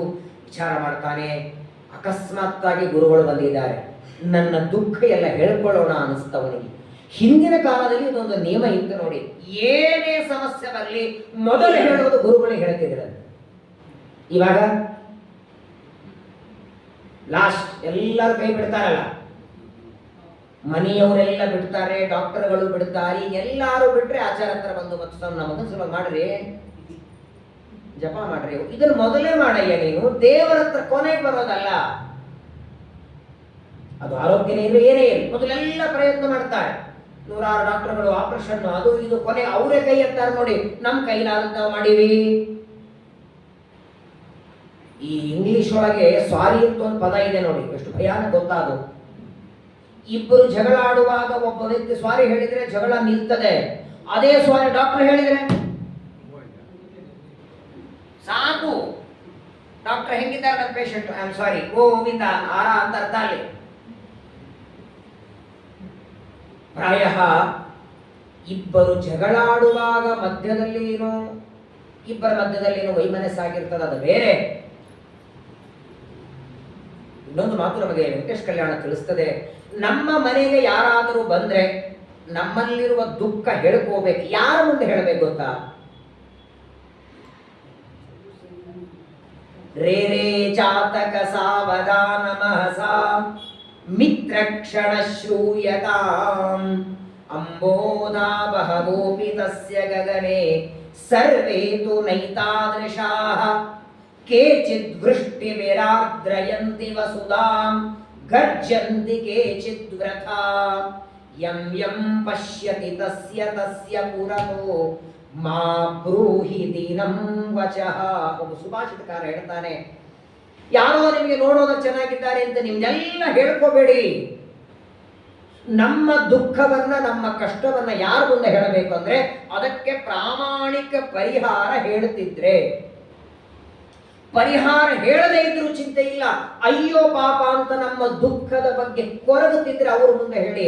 ಯಾಕಂದ್ರೆ ಪ್ರಪಂಚದಲ್ಲಿ ದುಃಖ ಅಂತ ಗೊತ್ತಾದ್ರೆ ಆಡ್ಕೊಳ್ಳೋರಿದ್ದಾರೆ, ತಮಾಷೆ ಮಾಡೋರಿದ್ದಾರೆ, ಕಂಡವ್ರ ಮುಂದೆ ಹೇಳಬೇಡಿ ಅಂತ. ಆದರೆ ಜನಕರಾಜನಿಗೆ ಶತಾನಂದರ ಮುಖ ನೋಡಿ ಗೊತ್ತಾಯ್ತು, ನನ್ನ ಎಲ್ಲಾ ಸಮಸ್ಯೆಗಳಿಗೆ ಇವರು ಪರಿಹಾರ ಮಾಡ್ತಾರೆ ಅಂತ. ಅವರಾಗೆ ಪ್ರಶ್ನೆ ಕೇಳಿದ್ದಾರೆ, ಹೇಗಿದ್ದಿ ಅಂತ.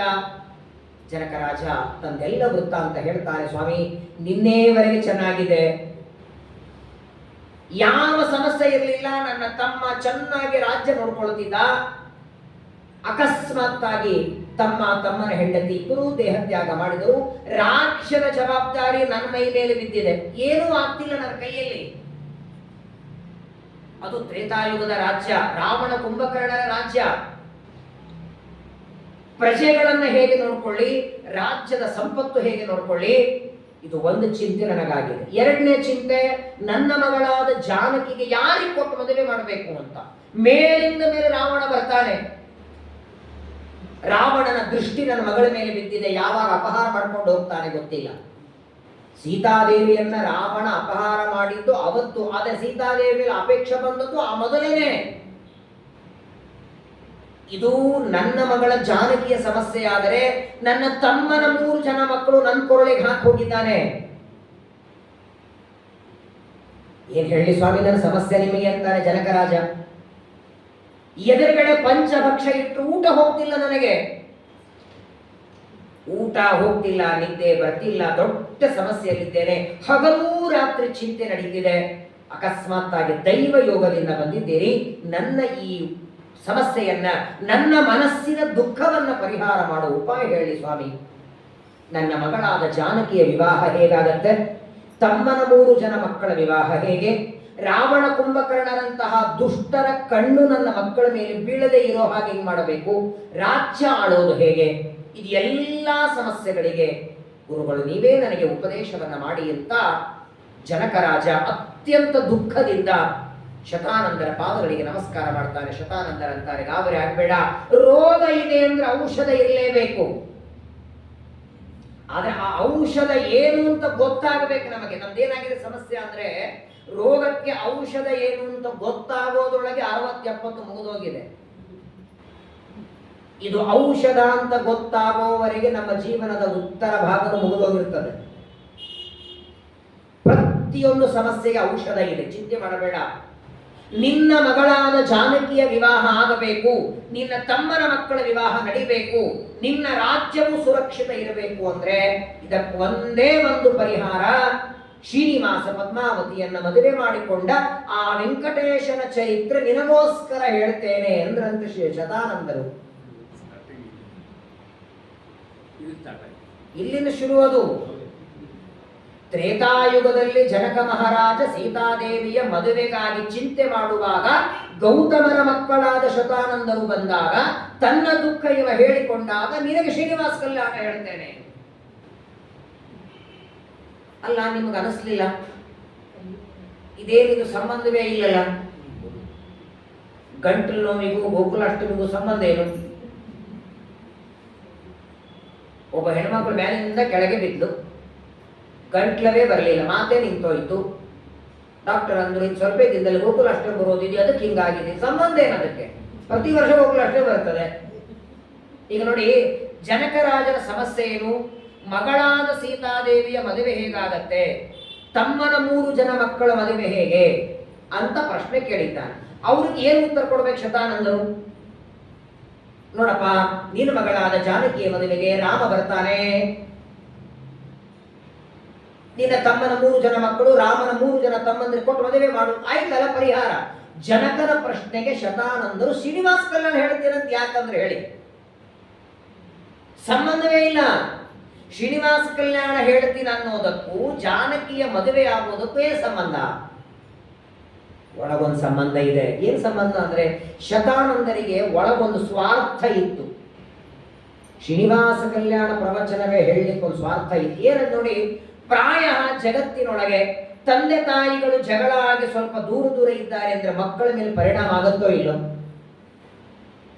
ಬರೇ ಜಗಳಾಡಿ ಇಲ್ಲ, ತಮ್ಮ ತಂದೆ ತಾಯಿಗೆ ಕಲ್ಲಾಗು ಅಂತ ಶಾಪ ಕೊಟ್ಟಿದ್ದಾರೆ ಅಹಲ್ಯೆಗೆ. ತಾಯಿ ಆ ಶಾಪ ಹೆಂಗ್ ಹೋಗುತ್ತೆ ಅಂತ ಶತಾನಂದರು ಕಾಯ್ತಿದ್ರಂತೆ. ಈಗ ಅವ್ರ ತಲೆಗೆ ಬಂತು. ಶತಾನಂದರಂತಾರೆ, ಈಗ ನಾನು ನಿನಗೆ ಶ್ರೀನಿವಾಸ ಕಲ್ಯಾಣ ಹೇಳ್ತೇನೆ. ಜನಕನಿಗೆ ಹೇಳ್ತಾರೆ, ನಾನು ನಿನಗೆ ಶ್ರೀನಿವಾಸ ಕಲ್ಯಾಣದ ಪ್ರವಚನ ಹೇಳಿದ್ದಕ್ಕೆ ಆ ಪುಣ್ಯದಿಂದ ಏನಾಗುತ್ತೆ, ನಿನ್ನ ಮಗಳಾದ ಜಾನಕಿಯ ಮದುವೆಗೆ ರಾಮ ಬರ್ತಾನೆ. ರಾಮ ಬರುವಾಗ ದಾರಿಯಲ್ಲಿ ಬಿದ್ದ ನನ್ನ ತಾಯಿಯ ಉದ್ಧಾರ ಮಾಡ್ತಾನಲ್ಲ, ಒಳಗೆ ಸ್ವಾರ್ಥ ಇದು. ರಾಮ ಬರದ ಹೊರತು ತಾಯಿಯ ಉದ್ಧಾರ ಇಲ್ಲ.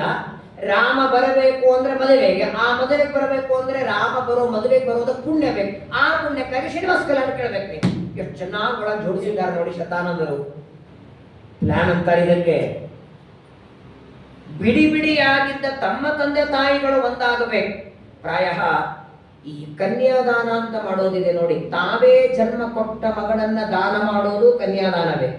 ಯಾರಾದರೂ ಬಡವರಿದ್ರೆ ಆ ಮದುವೆಗೆ ನೀವು ಹಣ ಕೊಟ್ಟರು ಕನ್ಯಾದಾನವೇ. ಅಥವಾ ಏನೋ ವೈಮನಸ್ಸದಿಂದ ಗಂಡ ಹೆಂಡತಿ ಬೇರೆಯಾಗಿದ್ದರೆ ಕೂಡಿಸ್ಕೊಂಡು ಮಾತಾಡಿ, ನೀವಾಡುವ ಮಾತಿನಿಂದ ಅವರ ಜಗಳ ಪರಿಹಾರವಾದರೆ ಅದು ಕನ್ಯಾದಾನ. ರಾಮಾವತಾರದಲ್ಲಿ ನಾನು ಕನ್ಯಾದಾನವೇ ಮಾಡಿಲ್ಲ ಅಂತ ಟೆನ್ಷನ್ ಇತ್ತಂತ ರಾಮನಿಗೆ. ಯಾಕಂದ್ರೆ ಇರೋದೇ ಇಬ್ಬರಲ್ವಾ, ಲವ ಕುಶ ದೇವರನ್ನ ನಾನೇ ಜನ್ಮ ಕೊಟ್ಟು ಕನ್ಯಾದಾನ ಮಾಡೋದು ಬೇಡ, ಶಾಪದಿಂದ ಕಲ್ಲಾಗಿದ್ದವಳನ್ನ ಹೆಣ್ಣು ಮಾಡಿ ಮತ್ತೆ ಗಂಡ ಹೆಂಡತಿ ಸೇರಿಸಿದ್ರೆ ಸಾಕು, ಕನ್ಯಾದಾನ ಆಯ್ತಲ್ಲ. ದೂರಿದ್ದವರನ್ನ ಹತ್ರ ಮಾಡಿಬಿಡೋಣ ಅಂತ ಶ್ರೀರಾಮ ಬರಬೇಕು. ಹಾಗಾದ್ರೆ ರಾಮ ಮದುವೆಗೆ ಬಂದ್ರೆ ತನ್ನ ತಾಯಿ ಉದ್ಧಾರ ಆಗತ್ತೆ. ರಾಮ ಮದುವೆಗೆ ಬರಬೇಕಾದ್ರೆ ನೀವು ಶ್ರೀನಿವಾಸ ಕಲ್ಯಾಣ ಕೇಳಿದ್ರೆ ಆ ಪುಣ್ಯದಿಂದ ರಾಮ ಬರ್ತಾನೆ. ಇದೆಲ್ಲ ಕಲಿಯೊಳಗಿಟ್ಟುಕೊಂಡು ಶತಾನಂದರಂತಾರೆ, ಕಲಿಯುಗದೊಳಗೆ ಅತ್ಯಂತ ವೈಭವವಾದ ಎಲ್ಲ ಪಾಪವನ್ನ ಪರಿಹಾರ ಮಾಡುವ ವೈಕುಂಠಗಿರಿ ಮಾಹಾತ್ಮ್ಯಂ ಸಭವಿಷ್ಯಂ ವದಹೋತ್ತರಂ. ಆ ಶ್ರೀನಿವಾಸನ ಚರಿತ್ರೆ ನಿನಗೋಸ್ಕರ ಹೇಳ್ತೇನಪ್ಪ. ಪರಮಾತ್ಮನ ಕಥೆಯನ್ನ ಕೇಳು. ಏನ ಪರ್ವತದ ಮಹಿಮೆ, ಪರ್ವತದಲ್ಲಿರುವಂತಹ ಸ್ವಾಮಿ ಪುಷ್ಕರಣಿ, ಆಕಾಶಗಂಗಾ, ಪಾಪ ವಿನಾಶಿನಿ, ಒಂದೊಂದು ತೀರ್ಥದಲ್ಲಿ ಸ್ನಾನ ಮಾಡಿದರೆ ನೋಡಿ, ಸ್ವಾಮಿ ಪುಷ್ಕರಣಿಯಲ್ಲಿ ಸ್ನಾನ ಮಾಡಿದರೆ ಏನೇನು ಭಾಗ್ಯ ಸಿಗತ್ತೆ. ಮುಂದಿನ ವರ್ಷ ಇದೇ ಷಷ್ಠಿವರೆ ಹೇಳುವುದು ನಾನು ಹೇಳ್ತೇನೆ, ಪ್ರತಿನಿತ್ಯ ಬರೇ ಸ್ವಾಮಿ ಪುಷ್ಕರಣಿ ಮಹಾತ್ಮೆ, ಉಳಿದದ್ದು ಬೇಡ. ಅಷ್ಟು ಹೇಳ್ತಾರೆ ಸ್ಕಂದ ಪುರಾಣ. ಒಂದೊಂದು ತೀರ್ಥದಲ್ಲಿ ಒಂದು ಉಣಿಗೆ ಹಾಕಿದರೆ ಒಂದು ದಿನ ವೆಂಕಟಾಚಲದಲ್ಲಿ ಇದ್ರೆ ಸಾಕ. ನಾನು ಅನೇಕ ಸಲ ಹೇಳಿದ್ದೇನೆ, ಎಂದಿಗೂ ತಿರುಪತಿಗೆ ಒಂದೇ ದಿನ ಹೋಗಿ ಅವತ್ತೇ ತಿರುಗಿ ಬರಬೇಡಿ. ಬೆಳಗ್ಗೆ 5:05 ಬಿಟ್ಟು 10:00 ಹೋಗಿ 11:00 ಉತ್ತರಾದ ಮಠದಲ್ಲಿ ಊಟ ಮಾಡಿ 3 ಗಂಟೆಗೆ ದರ್ಶನ ಮಾಡಿಕೊಂಡು 5 ಗಂಟೆ ಕೆಳಗೆ ಬಂದು ಮತ್ತೆ ರಾತ್ರಿ 10 ಗಂಟೆವರೆಗೆ ಬೆಂಗಳೂರು. ನಿಮ್ಮ ಮಗಳ ಮನೆಗೆ ಹೋದ್ರೆ ಒಂದಿನ ಬರ್ತೀರಾ? ದೇವರ ಮನೆ ಕನಿಷ್ಠ ಒಂದು ರಾತ್ರಿ ಇರಬೇಕು. ಪರಮಾತ್ಮನ ಸನ್ನಿಧಾನ ಇರುತ್ತೆ ವಿಶೇಷವಾಗಿ. ಹಾಗಾಗಿ ವೆಂಕಟಾಚಲಕ್ಕೆ ಯಾತ್ರೆ ಮಾಡಿದರೆ ಅಲ್ಲ, ಯಾರಾದರೂ ಹೋದರೆ, ನಾವು ನಿನ್ನೆ ತಿರುಪತಿಗೆ ಹೋಗಿ ಬಂದೀವಿ ಅಂದ್ರೆ ಅವರನ್ನ ನೋಡಿದ್ರು ಸಾಕತ್ತೆ. ಯಾತ್ರೆ ಮಾಡಿಕೊಂಡು ಬಂದ ವ್ಯಕ್ತಿಯ ಮುಖ ನೋಡಿದರೂ ಯಾತ್ರೆ ಮಾಡಿದಷ್ಟು ಪುಣ್ಯ ಬರುತ್ತದೆ. ಆಮೇಲೆ ಅದನ್ನೇ ಮಾಡಬೇಡಿ. ಮತ್ತೆ ಇದೇ ಚೆನ್ನಾಗಿದೆ, ಹೋಗೋರು ಯಾರಾದ್ರೂ ಹೋಗೋರಿದ್ರೆ ಹೇಳ್ರಿ, ನಿಮ್ ಮುಖ ನೋಡ್ಕೊತಿರ್ತೀವಿ ಅಂತ ಬರೀ ಇನ್ನೊಬ್ಬರ ಮುಖ ನೋಡೋದಲ್ಲ, ನಾವು ಹೋಗ್ಬೇಕು. ಬಹಳ ಸುಂದರವಾಗಿ ಶತಾನಂದರು ಜನಕರಾಜನಿಗೆ ಹೇಳ್ತಾರೆ, ಚಿಂತೆ ಮಾಡಬೇಡ ನೋಡಿ, ರೋಗಾರ್ಥಸ್ಯ ಚ ರೋಗ, ಏನೇನದ ನೋಡಿ. ಇದರಿಂದ ಶ್ರೀನಿವಾಸ ಪದ್ಮಾವತಿಯರ ಈ ಮದುವೆಯ ಕಥೆಯನ್ನ ಕೇಳೋಣದರಿಂದ ಮೊದಲನೇದು ಸಂಪತ್ತು ಬೇಕಾದರೆ ಸಿಗುತ್ತದೆ, ಸಂತಾನ ಬೇಕಾದರೆ ಸಿಗುತ್ತದೆ, ಮದುವೆ ಆಗಬೇಕು ಅದು ಆಗತ್ತೆ, ರೋಗ ಹೋಗಬೇಕು ಹೋಗ್ತದೆ, ಜ್ಞಾನಿಗಳ ಜ್ಞಾನ ಬೇಕು ಬರ್ತದೆ, ಭಕ್ತಿ ಬೇಕು ಬರ್ತದೆ.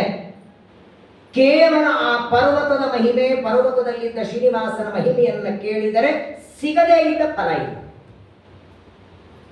ಚತುರ್ಮುಖ ಬ್ರಹ್ಮದೇವರು ಇದನ್ನು ಶ್ರವಣ ಮಾಡಿದ್ದಾರೆ, ವಾಯುದೇವರು ಇದನ್ನು ಶ್ರವಣ ಮಾಡಿದ್ದಾರೆ. ಅಂತಹ ಒಂದು ಚರಿತ್ರೆ ನಿಮಗೋಸ್ಕರ ಹೇಳ್ತೇನೆ ನೋಡಿ. ಟೆನ್ಷನ್ ಒಳಗಿದ್ದ ಪಾಪ ತಮ್ಮನನ್ನ ಕಳಕೊಂಡು ದುಃಖದಲ್ಲಿ ಒದ್ದಾಡುವ ಜನಕನಿಗೆ ಶತಾನಂದರು ಅಕಸ್ಮಾತ್ತಾಗಿ ಬಂದು ಪರಮಾತ್ಮನ ಕಥೆಯನ್ನು ಹೇಳ್ತಾರೆ. ಶತಾನಂದರಂತಾರೆ, ನೋಡು ಜನಕರಾಜ, ಯಾವ ಪರ್ವತದಲ್ಲಿ ಇವತ್ತು ಪರಮಾತ್ಮ ಬಂದು ನಿಂತಿದ್ದಾನೆ, ಈ ಪರ್ವತದ ಯಾತ್ರೆ ಈಗೆಲ್ಲ ಶುರುವಾದದ್ದಲ್ಲ. ಕೃತಯುಗದಲ್ಲಿರುವ ಜನರು ಈ ಪರ್ವತಕ್ಕೆ ಯಾತ್ರೆಗೆ ಬರೋರು. ತ್ರೇತಾಯುಗದಲ್ಲಿದ್ದವರು ಬರ್ತಿದ್ರು, ದ್ವಾಪರದಲ್ಲೂ ಬರ್ತಿದ್ರು, ಕಲಿಯುಗದಲ್ಲೂ. ಆದರೆ ಕೃತಯುಗದಲ್ಲಿ ಇರುವ ಜನ ಈ ಪರ್ವತಕ್ಕೆ ಯಾತ್ರೆಗೆ ಬರುವಾಗ ವೆಂಕಟಾಚಲ ಅಂತ ಬರ್ತಿರ್ಲಿಲ್ಲ, ಅವರು ವೃಷಭಾಚಲ ಅಂತ ಕರೆಯೋರು ಅದನ್ನ. ತ್ರೇತಾಯುಗದಲ್ಲಿ ಇದೇ ಪರ್ವತಕ್ಕೆ ಆಗೆ ಬರುವ ಜನ ಎಲ್ಲ ಯಾತ್ರೆಗೆ ಅಂಜನಾಚಲ ಅನ್ನೋರು, ದ್ವಾಪರದಲ್ಲಿ ಶೇಷಾಚಲ ಅನ್ನೋರು. ಜನಕರಾಜ ಅಂತಾನಲ್ಲ ಸ್ವಾಮಿ, ಪರ್ವತ ಒಂದೇ ಹೆಂಗ್ ಬಂತು? ಇದನ್ನ ಇಲ್ಲಿನೂ ಬಾಳೆಹಣ್ಣೆ ಅಂತಾರೆ, ಮೈಸೂರಿಗೆ ಹೋದ್ರೆ ಅದನ್ನು ಬಾಳೆಹಣ್ಣೆ ಅಂತಾರೆ ಅಲ್ವಾ? ಇದನ್ನು ತಗೊಂಡೋಗಿ ಮೈಸೂರಾಗಿ ತೋರಿಸಿ, ಓ ಇದು ಯಾಪಲ್ ಅಂತಾರೆ, ಅದು ಬಾಳೆಹಣ್ಣೆ ಅನ್ನೋದಿಲ್ಲ ಆ ಕಡೆ. ಯುಗಗಳ ಬೇರೆಯಾದಂತೆ ಒಂದೇ ಪರ್ವತಕ್ಕೆ ಹೆಸರು ಬೇರೆ ಹೆಂಗಾಗತ್ತೆ? ಇದಕ್ಕೊಂದು ಕಾರಣ ಇದೆಯಪ್ಪ. ಈ ಪರ್ವತಕ್ಕೆ ಮೊದಲು ಕೃತಯುಗದಲ್ಲಿ ಇದನ್ನು ವೃಷಭಾಚಲ, ಅಚಲ ಅಂದ್ರೆ ಏನು ಗೊತ್ತಾ? ಚಲ ಅಂದ್ರೆ ನಡೆಯೋದು, ಅಚಲ ಅಂದ್ರೆ ಒಂದೇ ಕಡೆ. ಯಾಕೆ ಹೇಳ್ತಿದ್ದೇನೆ ಅಂದ್ರೆ, ವೃಷಭಾಚಲ ಪರ್ವತ, ಮಂದರಾಚಲ ಪರ್ವತ, ಪರ್ವತ ಮುಂದೆ ಅನ್ಬೇಡ, ಅಚಲ ಅಂದ್ರೆ ಪರ್ವತ. ಮತ್ತೆ ಪರ್ವತ ಅನ್ನೋ ಶಬ್ದ ಆಡಬಾರದು. ವೃಷಭಾಚಲ, ಅಂಜನಾಚಲ, ಶೇಷಾಚಲ, ವೆಂಕಟಾಚಲ. ಕಾರಣವನ್ನ ಕೊಡ್ತಾರೆ ಶುಕಾಚಾರ್ಯ. ಮೊದಲಿಗೆ ಕೃತಯುಗದಲ್ಲಿರುವ ಜನ ಈ ಪರ್ವತಕ್ಕೆ ಯಾಕೆ ವೃಷಭಾಚಲ ಅಂತ ಕರೆಯೋರು ಅಂದ್ರೆ, ಹಿಂದೆ ವೃಷಭ ಅಂತ ಒಬ್ಬ ರಾಕ್ಷಸ ಇದ್ದ ಕೃತಯುಗದಲ್ಲಿ. ಸಾಮಾನ್ಯವಾಗಿ ರಾಕ್ಷಸರು ತಮಗೇನೇ ಅಭಿಷ್ಟ ಬೇಕಾದರೆ ಅವರು ಉಪಾಸನೆ ಮಾಡೋದು ಇಬ್ಬರನ್ನೇ. ರಾಕ್ಷಸರು ದೈತ್ಯರು ಪೂಜೆ ಮಾಡೋದು ಒಂದು ಬ್ರಹ್ಮದೇವರನ್ನ, ಇಲ್ಲ ಅಂದ್ರೆ ರುದ್ರದೇವರನ್ನ. ಯಾಕಂದ್ರೆ ಇವರಿಬ್ಬರು ಬೇಡಿದ ತಕ್ಷಣ ಕೊಟ್ಟು ಬಿಡ್ತಾರೆ. ಯಾಕೆ ಅಂತ ಪ್ರಶ್ನೆ ಕೇಳಲ್ಲ. ಏನು ವರ ಬೇಡಿದ್ರು ಕೊಟ್ಟು ಮುಗಿಸ್ಬಿಡ್ತಾರೆ. ಆದ್ರೆ ಈ ವೃಷಭಾಚಲ ಏನ್ ಮಾಡ್ತಿದ್ದ, ಬ್ರಹ್ಮದೇವರು ಅಲ್ಲ ರುದ್ರದೇವರು ಅಲ್ಲ, ಪ್ರತಿನಿತ್ಯದಲ್ಲಿ ನರಸಿಂಹ ಶಾಲಿಗ್ರಾಮ ಇಟ್ಟುಕೊಂಡು ಪೂಜೆ ಮಾಡ್ತಿದ್ದ. ನರಸಿಂಹದೇವರ ಉಪಾಸಕ ಇವನು. ಇಷ್ಟು ದೊಡ್ಡ ಶಾಲಿಗ್ರಾಮ ಇತ್ತು ಅವನ ಹತ್ರ. ಆಶ್ಚರ್ಯ ಆಗತ್ತಲ್ವಾ? ವೃಷಭಾಸುರ ಅಂತೀರಿ, ಅಸುರ ಜಾತಿಯಲ್ಲಿ ಹುಟ್ಟಿದರೂ ನರಸಿಂಹ ಶಾಲಿಗ್ರಾಮವನ್ನ ಇಟ್ಟು ಪೂಜೆ ಮಾಡ್ತಿದ್ದ. ಪೂಜೆ ಅಂದ್ರೆ ನಾವೆಲ್ಲ ಪಂಚಾಮೃತ ಮಾಡ್ತೇವೆ, ಹಾಲು ಮೊಸರು ಜೇನುತುಪ್ಪ, ಆಮೇಲೆ ಶುದ್ಧಾಭಿಷೇಕ, ಅಭಿಷೇಕ ಆದ್ಮೇಲೆ ಒರೆಸ್ತೇವೆ, ಗಂಧ ಹಾಸ್ತೇವೆ, ಹೂವ ಏರಿಸ್ತೇವೆ ಅಲ್ವಾ? ಇವ್ರು ಹೆಂಗ್ ಮಾಡ್ತಿದ್ದ ಅಂದ್ರೆ ಪ್ರತಿನಿತ್ಯದಲ್ಲಿ ಅಭಿಷೇಕ ಆಗಿ ದೇವರಿಗೆ ಹೂವ ಏರಿಸೋ ಪ್ರಸಂಗ ಬಂದ್ರೆ ರುಂಡವನ್ನ ಕತ್ತರಿಸಿ ಇಡ್ತಿದ್ದ ಅಂತೆ. ಹೂವ ಅಂತದು ಶ್ರೀಮದಾಚಾರ್ಯ ಇದನ್ನ ತಾಮಸ ಪೂಜೆ ಅಂತ ಕರೀತಾರೆ. ಇದು ಸಾತ್ವಿಕ ಪೂಜೆ ಅಲ್ಲ. ರುಂಡವನ್ನೇ ಕತ್ತರಿಸಿ ಹೂವಾಗಿ ಇಡ್ತಿದ್ದ. ಮಲ್ಲಿಗೆ, ಸಂಪಿಗೆ, ಜಾಜಿ, ಪಾರಿಜಾತ ಅಲ್ಲ. ಆಶ್ಚರ್ಯ ಏನಂದ್ರೆ ಇವನು ರುಂಡವನ್ನ ಕತ್ತರಿಸಿ ಇಟ್ರೆ ಇನ್ನೊಂದು ರುಂಡ ಬರ್ಬೇಕಂತ ಅವನಿಗೆ. ಮಾರನೇ ದಿನ ಮತ್ತೆ ಇನ್ನೊಂದು ರುಂಡ ಕತ್ತರಿಸಿ ಇಡೋದು, ಅದಕ್ಕೆ ಇನ್ನೊಂದು ರುಂಡ ಬರಬೇಕು. ಪ್ರತಿನಿತ್ಯದಲ್ಲಿ ತನ್ನ ರುಂಡವನ್ನ ಕತ್ತರಿಸಿ ನರಸಿಂಹ ಶಾಲಿಗ್ರಾಮಕ್ಕೆ ಇಡುತ್ತಾ ಪೂಜೆ ಮಾಡ್ತಾ. ಎಷ್ಟು ವರ್ಷ ಮಾಡಿದ? 5,000 ವರ್ಷ. ವಿಚಾರ ಮಾಡಿ, 5,000 ವರ್ಷ ಅಂದ್ರೆ ಎಷ್ಟು ರುಂಡಗಳಾಯ್ತು? ಇವತ್ತು ಹತ್ರ ನಾಳೆ ಹೇಳ್ತಿರೋ, ಒಂದು ದಿನಕ್ಕೆ ಒಂದು ರುಂಡ, 360 ಒಂದು ವರ್ಷಕ್ಕೆ, ಒಂದು ವರ್ಷಕ್ಕೆ 360, 100 ವರ್ಷಕ್ಕೆ ಎಷ್ಟು, 1000 ವರ್ಷಕ್ಕೆ ಎಷ್ಟು, 5,000 ವರ್ಷಕ್ಕೆ ಎಷ್ಟಾಯ್ತು? ಆದ್ರೆ ಮರಿಬೇಡಿ, ಪ್ರಾಯ ಇಡೀ ಜಗತ್ತೊಳಗೆ ಇಷ್ಟು ರುಂಡ ಕಟ್ಟಾದರೆ ಹೊಲಿಯೋದು ಹೊಲಿದು ಉಳಿತಾರೆ ಅಂತಿಲ್ಲ.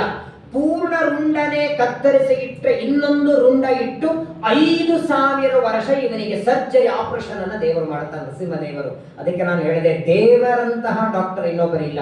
ಇಲ್ಲೇ ಸೂಜಿ ಇತ್ತೋ ಡಬ್ಬಣಿ ಇತ್ತೋ ಹೇಳಿ. ದೇಹದಲ್ಲಿ ಬಟ್ಟು ಕಷ್ಟ ಆದ್ರೆ ಇಷ್ಟೇ ಬಟ್ಟಿದ್ರೆ ಅದನ್ನ ಹೊಂದು ಆಪರೇಷನ್ ಮಾಡ್ತಾರೆ, ಬದುಕಬಹುದು. ಕಾಲಿನ ಬಟ್ಟು ಕಟ್ಟಾದ್ರೆ ಬದುಕದವರಿದ್ದಾರೆ, ಕಾಲು ಕತ್ತರಿಸಿದ್ರೆ ಬದುಕವರಿದ್ದಾರೆ, ರುಂಡ ಕತ್ತರಿಸಿದ್ರೆ ಬದುಕವರಿದ್ದಾರೆ.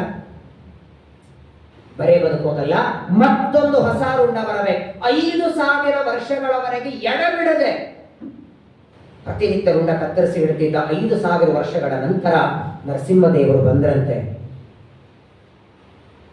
ದಹ ನರಸಿಂಹ ಸತ್ಯ ಬಿರ್ಯಾಹಿ ತಮ್ಮೆ, ಉಗ್ರವಾದ ರೂಪದಿಂದ ಬರ್ತಾರೆ. ನರಸಿಂಹದೇವರಂತಾರಲ್ಲಯ್ಯ, ಅವತ್ತು ಬ್ರಹ್ಮದೇವರಿಂದ ವರ ಪಡ್ಕೊಂಡಿದ್ದಲ್ಲವ ಹಿರಣ್ಯಕಶಿಪು, ಅವನು ಮಾಡಿದ ತಪಸ್ಸಿನಿಗಿಂತಲೂ ದೊಡ್ಡದಾಯ್ತಲ್ಲಯ್ಯ ನಿಂದು. ದೇಹದ ಒಂದು ಸಣ್ಣ ತೊಟ್ಟು ರಕ್ತ ಕೆಳಗೆ ಬಿದ್ದರೆ ಅಂಜುತ್ತಾರೆ, ರುಂಡನೆ ಕತ್ತರಿಸಿ ಇಡ್ತಿದ್ಯಲ್ಲ, ಅದು ಒಂದಿಲ್ಲ ಎಲ್ಲ ಎರಡಲ್ಲ 5,000 ವರ್ಷ ನಿನ್ನ ತಪಸ್ಸಿಗೆ ಸಂತುಷ್ಟನಾಗಿ ಬಂದಿದ್ದೇನೆ, ವರ ಬೇಡು ಕೊಡ್ತೇನೆ ಅಂದರಂತೆ. ಚಾನ್ಸ್ ನೋಡಿ, ನಮ್ಗೆ ಹಿಂಗೆ ಹೇಳೋರು ಯಾರಿಲ್ಲ. ಬೇಡು ಕೊಡ್ತೇನೆ ಅಂತ ಹೇಳೋರಿಲ್ಲ, ಅಂದ್ರೂ ಲಿಸ್ಟ್ ಇಟ್ಬಿಟ್ಟಿರ್ತೀವಿ ನಾವು. ಅನಂತ ಗುಣಪೂರ್ಣ ವೈಕುಂಠಾಧಿಪತಿಯಾದ ನರಸಿಂಹದೇವರಂತಾರೆ, ಬೇಡಿದ್ದು ಕೊಡ್ತೇನೆ, ವರ ಬೇಡು ಅಂದ್ರೆ ಏನ್ ಬೇಡ್ತಾನೆ ಈ ದಡ್ಡ ವೃಷಭಾಸುರ ಅಂತಾನೆ, ನಾನು ಮಾಡಿದ ಪೂಜೆಗೆ ನಿನಗೆ ಸಂತೋಷವಾಗಿದ್ರೆ, ನೀನು ವರ ಕೊಡೋದಿದ್ರೆ ನಿನ್ನ ಜೊತೆಗೆ ಯುದ್ಧ ಮಾಡಬೇಕು ಅಂತ ಅಪೇಕ್ಷೆ ಇದೆ, ಯುದ್ಧಕ್ಕೆ ಬಾ. ಅವತ್ತು ಹಿರಣ್ಯಕಶಿಪು ನರಸಿಂಹದೇವರ ಹತ್ರ ಇದನ್ನೇ ಬೇಡಿಕೊಂಡದ್ದು. ದೇವರಂದ, ಹಣೆ ಬರ, ಉದ್ಧಾರ ಮಾಡು ಅಂದಿದ್ರೆ ಮಾಡಿ ಬಿಡ್ತಿದ್ದೆ. ಏನೋ ನೀನು ಮಾಡಿದ ವಾಸ್ತವಿಕ ರುಂಡ ಕತ್ತರಿಸಿ ಮಾಡಿದ್ದು ತಾಮಸ ಪೂಜೆನೆ, ಆದರೂ 5,000 ವರ್ಷ ಮಾಡಿದ್ದಿ ಅಂತ ನಾನು ಸಂತುಷ್ಟನಾಗಿ ಬಂದೆ. ಏನೋ ವರ ಬೇಡ್ಕೊಳ್ತಿ ಅಂದ್ರೆ ಆಗ್ಲಿ, ಯುದ್ಧನೆ ಮಾಡ್ತೇನೆ ಅಂತ ನರಸಿಂಹದೇವರಿಗೂ ವೃಷಭಾಸುರನಿಗೂ ಆ ಪರ್ವತದಲ್ಲಿ ಶುರುವಾಯಿತು ನೋಡಿ ಯುದ್ಧ. ಇಬ್ಬರ ಕೈಯಲ್ಲಿ ಗದ, ಇಬ್ಬರು ಮುಷ್ಟಿಗಳಿಂದ ಯುದ್ಧ ಮಾಡ್ತಾರೆ. ದೇವರ ಜೊತೆಗೆ ನಿಂತು ಯುದ್ಧ ಮಾಡೋ ಸಾಮರ್ಥ್ಯ ಇವನ ಹತ್ರ ಇಲ್ಲ. ಆದರೂ ಇಷ್ಟು ವರ್ಷ ತಪಸ್ಸು ಮಾಡಿದ್ದಾನೆ ಅಂತ ದೇವರೇ ಅವನಿಗೆ ಒಂದು ಅವಕಾಶ ಕೊಡ್ತಾನೆ. ಸ್ವಲ್ಪ ಹೊತ್ತು ಅವನ ಜೊತೆಗೆ ಯುದ್ಧವನ್ನ ಮಾಡಿದ. ನರಸಿಂಹದೇವರಂದ್ರು ಸಾಕಿನ ಬಹಳ ಆಟ ಆಡೋದು ಬೇಡ ಅಂತ ಸುದರ್ಶನ ಚಕ್ರ ತೆಗೆದ ದೇವರು ನೋಡಿ. ಅವತ್ತು ಹಿರಣ್ಯಕಶಿಪುರನ್ನು ಕೊಲ್ಲುವುದಕ್ಕೆ ಶಂಖನೂ ಇಲ್ಲ, ಚಕ್ರನೂ ಇಲ್ಲ, ಗದಾನೂ ಇಲ್ಲ, ಪದ್ಮನೂ ಇಲ್ಲ, ಯಾವ ಆಯುಧಗಳು ಬಳಸಲಿಲ್ಲ, ಪ್ರತ್ಯೇಕ ವಜ್ರಾಯಿತಾ.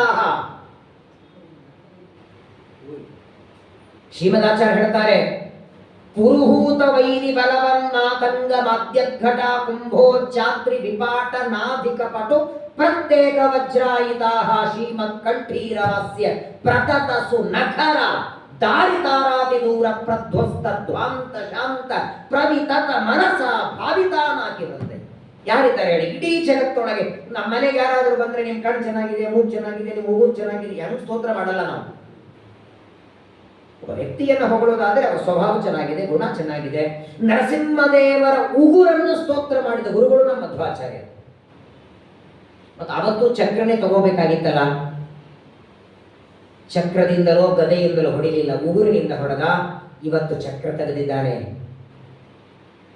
ವೃಷಭಾಸುರನ ಜೊತೆಗೆ ಸ್ವಲ್ಪ ಹೊತ್ತು ಯುದ್ಧ ಮಾಡಿ ಯಾವಾಗ ಚಕ್ರ ತೆಗೆದ ನೋಡಿ, ಸಾಷ್ಟಾಂಗ ನಮಸ್ಕಾರ ಮಾಡದ ಅಂತ ವೃಷಭಾಸುರ. ಇಷ್ಟೊತ್ತು ನರಸಿಂಹದೇವರ ಜೊತೆಗೆ ಯುದ್ಧವನ್ನ ಮಾಡಿ ಈಗ ದೇವರು ಕೊಲ್ಲುತ್ತಾನೆ ಅಂತ ಗೊತ್ತಾದ್ರೆ ಸಾಷ್ಟಾಂಗ ಹಾಕಿದ. ಏನು ಕೊಲ್ಲಬೇಡ ಅಂದನ? ಇಲ್ಲ. ಚಕ್ರಪಾಣೇ ನಮಸ್ತುಭ್ಯಂ ಚಕ್ರಸ್ಯ ಚರಿತಂ ಶ್ರುತಂ ಯಶ್ಚಕ್ರೇಣ ಪ್ರತಪ್ತಸ್ತು ಮುಕ್ತಿ ವೇದಿನ ಸಂಶಯ. ನೋಡಿ ಅವ್ರ ಬಾಯಿಂದ ಬಂದ ಮಾತು ನೋಡಿ. ಹೇ ಚಕ್ರಪಾಣೆ, ದೇವರಿಗಂತಾನೆ, ನೀನೇ ನಿನ್ನ ಕೈಯಾರ ಚಕ್ರದಿಂದ ಹೊಡಿತಿ ಅಂದ್ರೆ ಅವಶ್ಯ ಹೊಡಿ ಅಂತ ತಲೆಬಾಗಿದ ಅಂತ ವೃಷಭಾಸುರ.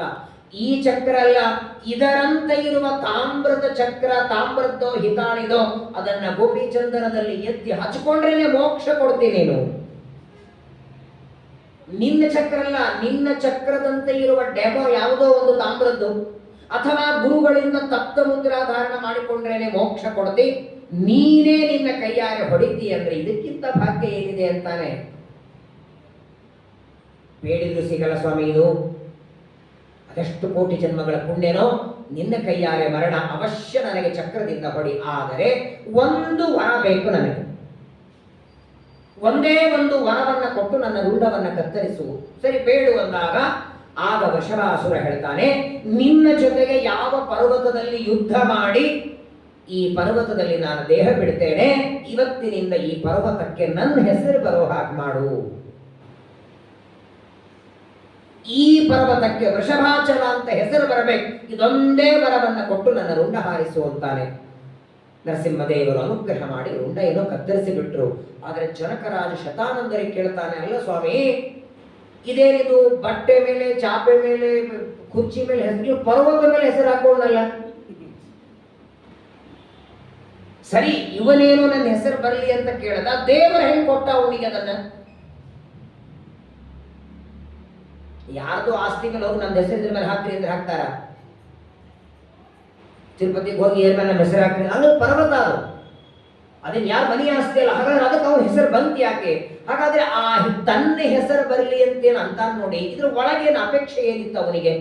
ಪ್ರಸಿದ್ಧಿ ಆಗಬೇಕಂತ ಅಪೇಕ್ಷೆ ಇತ್ತ? ವಾಸ್ತವಿಕವಾಗಿ ಆ ವೃಷಭಾಸುರ ತನ್ನ ಹೆಸರು ಬರಲಿ ಅಂತ ಬೇಡಿಕೊಂಡದ್ದು ತನಗೆ ಪ್ರಸಿದ್ಧಿ ಬರಲಿ ಅಂತಲ್ಲ. ಅವನು ಒಳಗ್ ಕಳಕಳಿ ಏನಿತ್ತು ಅಂದ್ರೆ, ದೇವರ ಹತ್ರ ಹೇಳ್ತಾನೆ, ಈ ಪರ್ವತಕ್ಕೆ ನನ್ನ ಹೆಸರು ಬಂದ್ರೆ ನಾಳೆ ಯಾತ್ರೆಗೆ ಬರೋರೆಲ್ಲ ಈ ಪರ್ವತಕ್ಕೆ ಬರುವಾಗೆಲ್ಲ ನನ್ನ ಹೆಸರು ಹೇಳ್ತಾರಲ್ಲ, ಅಷ್ಟು ವಿಷ್ಣು ಭಕ್ತರ ಬಾಯಿಯಲ್ಲಿ ನನ್ನ ಹೆಸರು ಬಂದ್ರೆ ನನ್ನ ಪಾಪ ಪರಿಹಾರ ಆಗತ್ತೆ. ಯಾವಾಗಲೂ ನೋಡಿ, ನಮ್ಮ ಹೆಸರು ದೊಡ್ಡವರ ಬಾಯಿಯಲ್ಲಿ ಬರಬೇಕಂತ ಬರ್ಬೇಕು. ಸ್ವಾಮಿಗಳು, ಯಾರೋ ದೊಡ್ಡವರು ಜ್ಞಾನಿಗಳು ನಮ್ಮ ಹೆಸರನ್ನ ಕೂಗಿ ಒಂದು ಸಲ ಆರೋಗ್ಯವಾಗಿದ್ದೀಯಾ ಅಂತ ಕೇಳಿದ್ರೆ ಸಾಕು, ಅಕಸ್ಮಾತ್ತಾಗಿ ಬರಬೇಕಾದರೂ ರೋಗ ಬರಲ್ಲ. ಯಾಕಂದ್ರೆ ಅವ್ರು ಕೇಳಿದ್ದಕ್ಕೆ. ಇವ್ರು ಆರೋಗ್ಯವಾಗಿದ್ದೀಯಾ ಅಂತ ಕೇಳಿದ್ದಕ್ಕೂ ರೋಗಗಳು ಬರೋದಿಲ್ಲ ಅಂತ ದೊಡ್ಡವರ ಬಾಯಿಯಲ್ಲಿ ಒಂದು ಬಾರಿ ಬಂದರೂ ಸಾಕು. ಅಂಥದ್ರೊಳಗೆ ಎಷ್ಟು ಜನ ಯಾತ್ರೆಗೆ ಬರ್ತಾರೆ, ಬಂದವರೆಲ್ಲ ವೃಷಭಾಚಲ ವೃಷಭಾಚಲ ವೃಷಭಾಚಲ ಅಂತಾರೆ. ಅಷ್ಟು ಜನರ ಬಾಯಿಯಲ್ಲಿ ನನ್ನ ಸ್ಮರಣೆ ಬರಲಿ ಅನ್ನೋದಕ್ಕಾಗಿ ವರವನ್ನ ಬೇಡಿಕೊಂಡ. ಪರಮಾತ್ಮ ರುಂಡವನ್ನ ಕತ್ತರಿಸಿದ. ಅವತ್ತಿನಿಂದ ಈ ಪರ್ವತಕ್ಕೆ ವೃಷಭಾಚಲ, ಇದನ್ನ ಜನಕರಾಜನಿಗೆ ಶತಾನಂದ ಹೇಳಿ ಅದರ ನಂತರ ಕೃತಯುಗದಲ್ಲಿ ವೃಷಭಾಚಲ ಆದ ಮೇಲೆ ತ್ರೇತಾಯುಗದಲ್ಲಿ ಈ ಪರ್ವತಕ್ಕೆ ಅಂಜನಾಚಲ. ಇದನ್ನ ಮೊನ್ನೆ ಹನುಮ ಜಯಂತಿಯ ಪರ್ವಕಾಲದಲ್ಲಿ ನೀವೆಲ್ಲ ಕೇಳಿದ್ದೀರಿ. ಏನಾಯ್ತಂದ್ರೆ ಒಂದ್ಸಲ ಈ ಪರ್ವತದ ಮೇಲೆ ಋಷಿಗಳೆಲ್ಲ ಕೂತ್ಕೊಂಡು ಧ್ಯಾನ ಮಾಡ್ತಿದ್ರು, ಜಪ ಮಾಡ್ತಿದ್ರು. ಆ ಋಷಿಗಳ ಮಧ್ಯದಲ್ಲಿ ಮತಂಗ ಅಂತ ಒಬ್ಬ ಋಷಿಗಳು, ದೊಡ್ಡ ಜ್ಞಾನಿಗಳು. ಎಲ್ಲ ಋಷಿಗಳು ಕೂತು ಜಪ ಮಾಡುವಾಗ ಒಂದು ಆನೆ ಬರ್ತಿತ್ತು, ಮದ ಏರಿದ ಆನೆ, ಒಳ್ಳೆ ಮದ್ಯಪಾನ ಮಾಡಿಸಿದ ಮದ ಏರಿದ ಆನೆ ಕಂಡವರನ್ನ ಕಾಲಲ್ಲಿ ತುಳಿತಾ ಬರ್ತಿದೆ. ಆ ಆನೆಯನ್ನ ನೋಡಿ ಕೂತಂತ ಋಷಿಗಳಂತಾರೆ, ಇದು ನಮ್ಮ ತಲೆ ಮೇಲೂ ಕಾಲಿಡುತ್ತದೆ, ಯಾರಾದ್ರೂ ಇದ್ರೇನಪ್ಪ ಆನೆಯನ್ನು ರಕ್ಷಣೆ ಮಾಡಿ. ಜೋರಾಗಿ ಋಷಿಗಳೆಲ್ಲ ಕೂಗುತ್ತಾರೆ. ಆ ಸಂದರ್ಭದಲ್ಲಿ ಅಲ್ಲಿಗೆ ಕೇಸರಿ ಅಂತ ಕಪಿ, ಅಂಜನಾದೇವಿಯ ಗಂಡ, ಆ ಕೇಸರಿ ಕಪಿ ಬಂದು ಆನೆಯನ್ನು ತಡಿತಾನೆ. ತನ್ನ ಶಕ್ತಿಯಿಂದ ಆನೆಯನ್ನು ತಡೆದು ಅದನ್ನು ಓಡಿಸಿದ. ಎಲ್ಲ ಋಷಿಗಳಿಗೆ ಪರಮಾನಂದ ಆಯಿತು. ಆ ಋಷಿಗಳ ಮಧ್ಯದಲ್ಲಿ ಕೂತಂತಹ ಮತಂಗ ಋಷಿಗಳಂತಾರೆ, ನಮ್ಮ ಪ್ರಾಣ ಉಳಿಸಿದ್ದಿ, ನಿನಗೇನಾದರೂ ಕೊಡಬೇಕು ಅಂತ ಅಪೇಕ್ಷೆ ಇದೆ, ಏನಾದರೂ ವರ ಬೇಡಿಕೊಂಡಾಗ ಈ ಕೇಸರಿ ಅಂತಾನೆ, ನಾನು ಇಷ್ಟು ವರ್ಷಗಳಿಂದ ಒಂದಕ್ಕೆ ಒದ್ದಾಡ್ತಿದ್ದೆ, ಒಳ್ಳೆ ಹೆಂಡತಿ ಇದ್ದಾಳೆ, ಸಮೃದ್ಧವಾದ ಆಸ್ತಿ ಪಾಸ್ತಿ ಎಲ್ಲ ಇದೆ, ಇದ್ದದ್ದು ಒಂದೇ ಕೊರತೆ ಅಂದರೆ ಸಂತಾನ ಇಲ್ಲ. ನಿಮಗೆ ನಿಜವಾಗಿ ನನ್ನ ಮೇಲೆ ಅನುಗ್ರಹ ಮಾಡುವ ಅಪೇಕ್ಷೆ ಇದ್ರೆ ನನಗೆ ಸಂತಾನ ಕೊಡಿ. ಆಗ ಮತಂಗ ಋಷಿಗಳಂತಾರೆ, ಸರಿ ಎಂಥ ಮಗ ಬೇಕು ಅಂತ ಕೇಳಿದ್ರು. ನಮಗೂ ಹಿಂಗೆ ಕೇಳಿಕೊಡೋರಿದ್ರೆ ಚೆನ್ನಾಗಿರೋದಲ್ಲ, ಅಲ್ಲೇ ಡಿಸೈಡ್ ಆಗಿಬಿಟ್ಟಿದ್ರೆ ಡಾಕ್ಟರು ಇಂಜಿನಿಯರು ಅಂತ, ಅವಾಗ ಓದು ಅಂತ ಹಲೆ ಅನ್ನೋ ಹತ್ತದೇ ಇಲ್ಲ. ಕೇಳಿಬಿಟ್ರಂತೆ ಮತಂಗ ಋಷಿಗಳು, ಮಗ ಬೇಕು ಅಂತ, ಎಂಥ ಮಗ ಬೇಕು, ಏನು ಬೇಡಬೇಕು ಕೇಳಿ. ಇವನು ಕೇಸರಿ ಕಪಿ ಅಂತಾನೆ, ನೀವು ಕೊಡುವ ಮಗ ಹೇಗಿರಬೇಕು ಅಂದ್ರೆ ದೇವರಿಗೆ ಮಾತ್ರ ತಲೆಬಾಗಬೇಕು, ಇನ್ಯಾರಿಗೂ ಕಾಲು ಬಿಡಬಾರದವನು ಅಂತ, ಪರಮಾತ್ಮನಿಗೆ ಮಾತ್ರ ತಲೆಬಾಗುವ ಮಗ ಕೊಡಿ, ಇಡೀ ಜಗತ್ತು ನನ್ನ ಮಗನಿಗೆ ತಲೆಬಾಗಬೇಕು. ಮತಂಗ ಋಷಿಗಳಂದ್ರು ಇದೇನು ಕೇಳ್ಕೊಂಡೆಲ್ಲ ವರ, ದೇವರಿಗೆ ಮಾತ್ರ ತಲೆಬಾಗುವವರು ಅಂದ್ರೆ ಇಬ್ಬರೇ, ಒಂದು ಬ್ರಹ್ಮ ವಾಯು, ಯಾಕಂದ್ರೆ ಉಳಿದವರೆಲ್ಲ ತಲೆಬಾಗಲೇಬೇಕು. ಬ್ರಹ್ಮದೇವರಿಗೆ ನಿನ್ನ ಮಗನ ಕೊಡೋಣ ಅಂದ್ರೆ ಅವ್ರು ಭೂಮಿ ಮೇಲೆ ಬರೋ ಹಾಗಿಲ್ಲ. ಸರಿ ವಾಯುದೇವರಿಗೆ ಕೇಳ್ತೇವೆ ಅಂದ್ರು.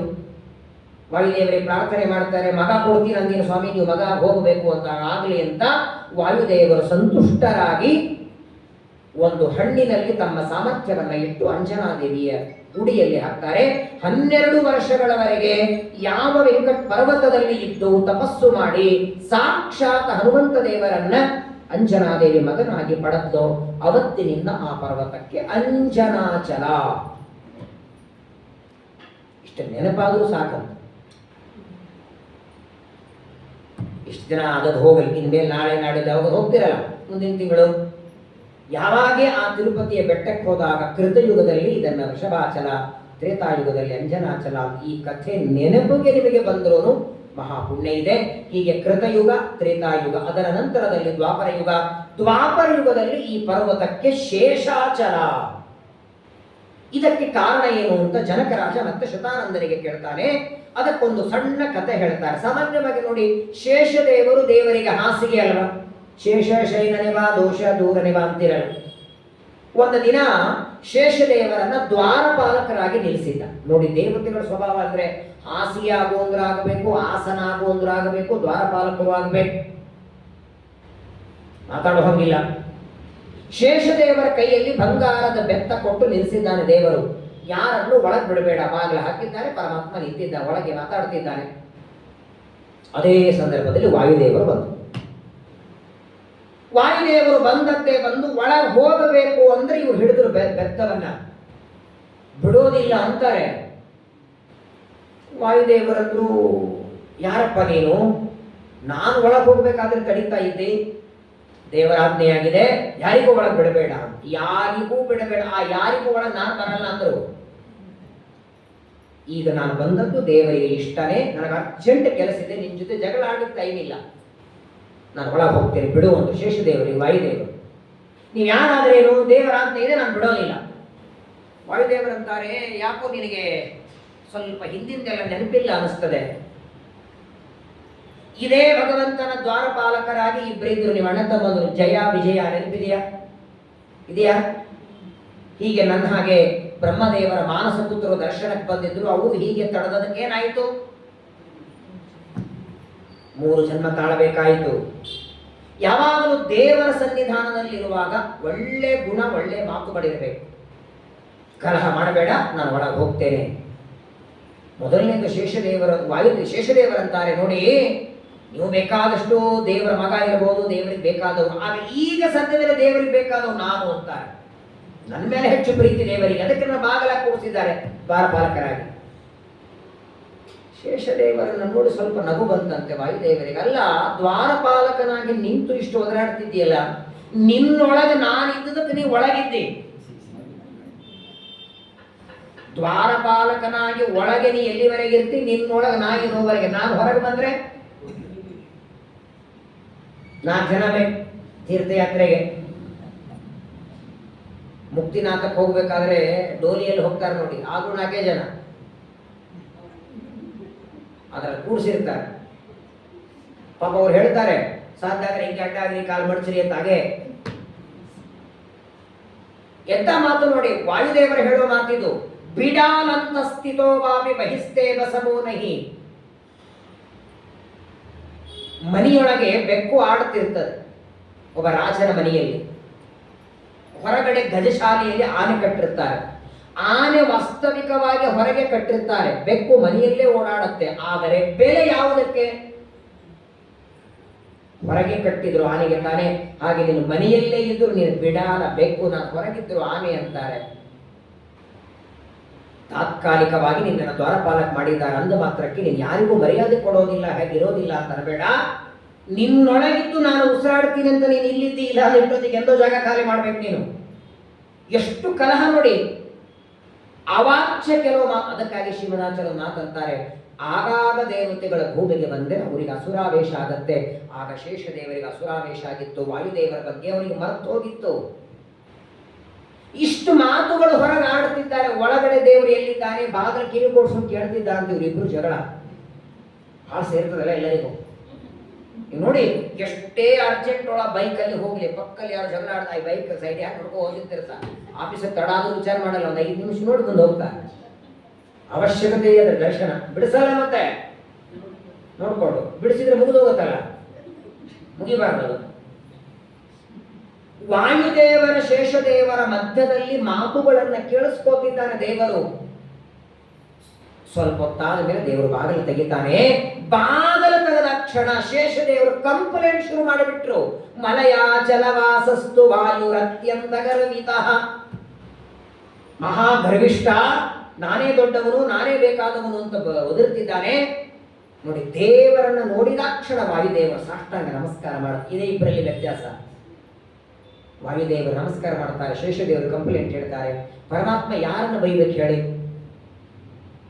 ಅಲ್ಲ, ಅವನಿಗೆ ದ್ವಾರಪಾಲಕನಾಗಿ ಇಟ್ಟಿದ್ದ ನಾನೇ ಅವರನ್ನು ಒಳಗೆ ಬಿಡಬೇಡ ಅಂತ ಹೇಳಿದ್ದೇನೆ, ನೀನ್ ಯಾಕೆ ಅವನಿಗೆ ಬೈದಿ ಅಂತ ವಾಯುದೇವರನ್ನ ಬೈದಿಲ್ಲ. ವಾಯುದೇವರಿಗೆ ಅಂತಾನೆ, ಕಿಮರ್ಥಂ ಕಲಹ ಪುತ್ರ ಶೇಷೇಣ ಅತ್ಯಂತ ಮಾಲಿನ. ಅವನ ಜೊತೆ ಜಗಳಾಡ್ತಾ ಯಾಕೆ ಕೂತಿದ್ದೆ, ಬಾಗಲ ತಕ್ಕೊಂಡು ಹೊರಗೆ ಬಳುತ್ತಾನೆ ಅಂದ ದೇವರು. ಬಿಡುವಂತ ನೀ ಕೇಳ್ಬೋದು, ಯಾಕೆ ನಿಂತಿದ್ದಿ? ಅವನಿಗೆ ಬಾಗಲ ತೆಗೆದುಕೊಂಡು ನೀನು ಒಳಗೆ ಬರಬೇಕಾಗಿತ್ತು. ವಿಚಾರ ಮಾಡಿ ಎಷ್ಟು ಪ್ರೀತಿ ವಾಯುದೇವರ ಮೇಲಿದೆ. 632 ಶತಶ್ವಾಸ ಜಪಗಳ 3 ವಿಧ ಜೀವರೊಳಗೆ ಅಬ್ಜಜ ಕಲ್ಪ ಪರ್ಯಂತ ಮಾಡೋ ಗುರುಗಳು ವಾಯುದೇವರು. ಬೇಸರ ಇಲ್ಲ ಅವರಿಗೆ. ನಮಗೆಲ್ಲ ಸಂಡೆ ಮಂಡೆ ಇದೆ, ಅವರಿಗೆ ಒಂದಿನ ಹೋಳಿಗೆ ಊಟ ಆಗಿದೆ, ಇವತ್ತೊಂದು ಅರ್ಧ ಗಂಟೆ ಉಸಿರಾಡ್ಲಿಕ್ಕೆ ಆಗಲ್ಲ ನನಗೆ ಅಂತ ಮಲ್ಕೊಂಡು ಟ್ರೈನ್ ಮಾಡ್ತೇವೆ. ಗೋವಿಂದನೇ ಯಾವಾಗಲೂ ಒಳಗಿದ್ದು ಉಸಿರಾಡುವ ದೇವರು ವಾಯುದೇವರಿಗೂ ಶೇಷ ಪರಮಾತ್ಮ ಮಾತಾಡ್ತಾರೆ. ಆಗ ಶೇಷದೇವರಂದು, ಸ್ವಾಮಿ ನೀನೇ ಹೇಳ್ಬಿಡು, ನಿನಗೆ ನನ್ನ ಮೇಲೆ ಹೆಚ್ಚು ಪ್ರೀತಿನೋ ನಿಮ್ಮ ಮಗನ ಮೇಲೆ ಹೆಚ್ಚು ಪ್ರೀತಿನೋ? ನನ್ನ ಮೇಲೆ ಪ್ರೀತಿ ಅನ್ನೋದಕ್ಕ ನನಗೆ ದ್ವಾರಪಾಲಕ ಮಾಡಿದ್ದೀನಿ. ಈಗ ದೇವರೇನ್ ಮಾಡ್ಬೇಕು ಹೇಳಿ? ದೊಡ್ಡ ಸಮಸ್ಯೆ ಆಯ್ತು ಅವನಿಗೀಗ. ಯಾಕಂದ್ರೆ ಶೇಷದೇವರು ಬೇಕಾದವರೇ, ವಾಯುದೇವರು ಮಗ ಬೇಕಾದವರೇ. ದೇವರನ್ನ ನಿಮ್ಮಿಬ್ಬರಲ್ಲಿ ಯಾರ ಮೇಲೆ ನಾನು ಹೆಚ್ಚು ಪ್ರೀತಿ ಮಾಡ್ತೇನೆ ಅಂತ ನೀವಿಬ್ಬರು ಜಗಳಾಡೋದು ಬೇಡ. ಅಲ್ಲಿ ದೂರದಲ್ಲಿ ಒಂದು ಸಣ್ಣ ಪರ್ವತ ಇದೆ, ಆನಂದಗಿರಿ ಅಂತ. ಆ ಪರ್ವತಕ್ಕೆ ನೀನು ಸುತ್ತಕೊಂಡು ಕೂಡಬೇಕು. ಶೇಷದೇವರಿಗೆ ಹೇಳ್ದ, ಗಟ್ಟಿಯಾಗಿ ಹಿಡ್ಕೋಬೇಕು. ಆ ಪರ್ವತ ಹಾರಿಸೋದಕ್ಕೆ ಸಾಧ್ಯವಾದರೆ ವಾಯುದೇವರಿಗೆ ಶಕ್ತಿ ಹೆಚ್ಚು, ಇಲ್ಲ ಅಂದ್ರೆ ನಿನಗೆ ಶಕ್ತಿ ಹೆಚ್ಚು. ಯಾರಿಗೆ ಸಾಮರ್ಥ್ಯ ಹೆಚ್ಚು ಅವ್ರ ಮೇಲೆ ನನ್ನ ವಿಶೇಷ ಪ್ರೀತಿ ಇರ್ತದೆ, ಪರೀಕ್ಷೆ ಮಾಡಿಬಿಡಿ ಆಗಲಿ ಅಂತ. ಆನಂದಗಿರಿ ಮಂದರ ಪರ್ವತದ ಮಗ, ಅದು ಸಣ್ಣ ಪರ್ವತ. ಅದಕ್ಕೆ ಶೇಷದೇವರು ಸುತ್ತಕೊಂಡಿದ್ದಾರೆ. ಶೇಷದೇವರು ಅಂದ್ರೆ ಏನು?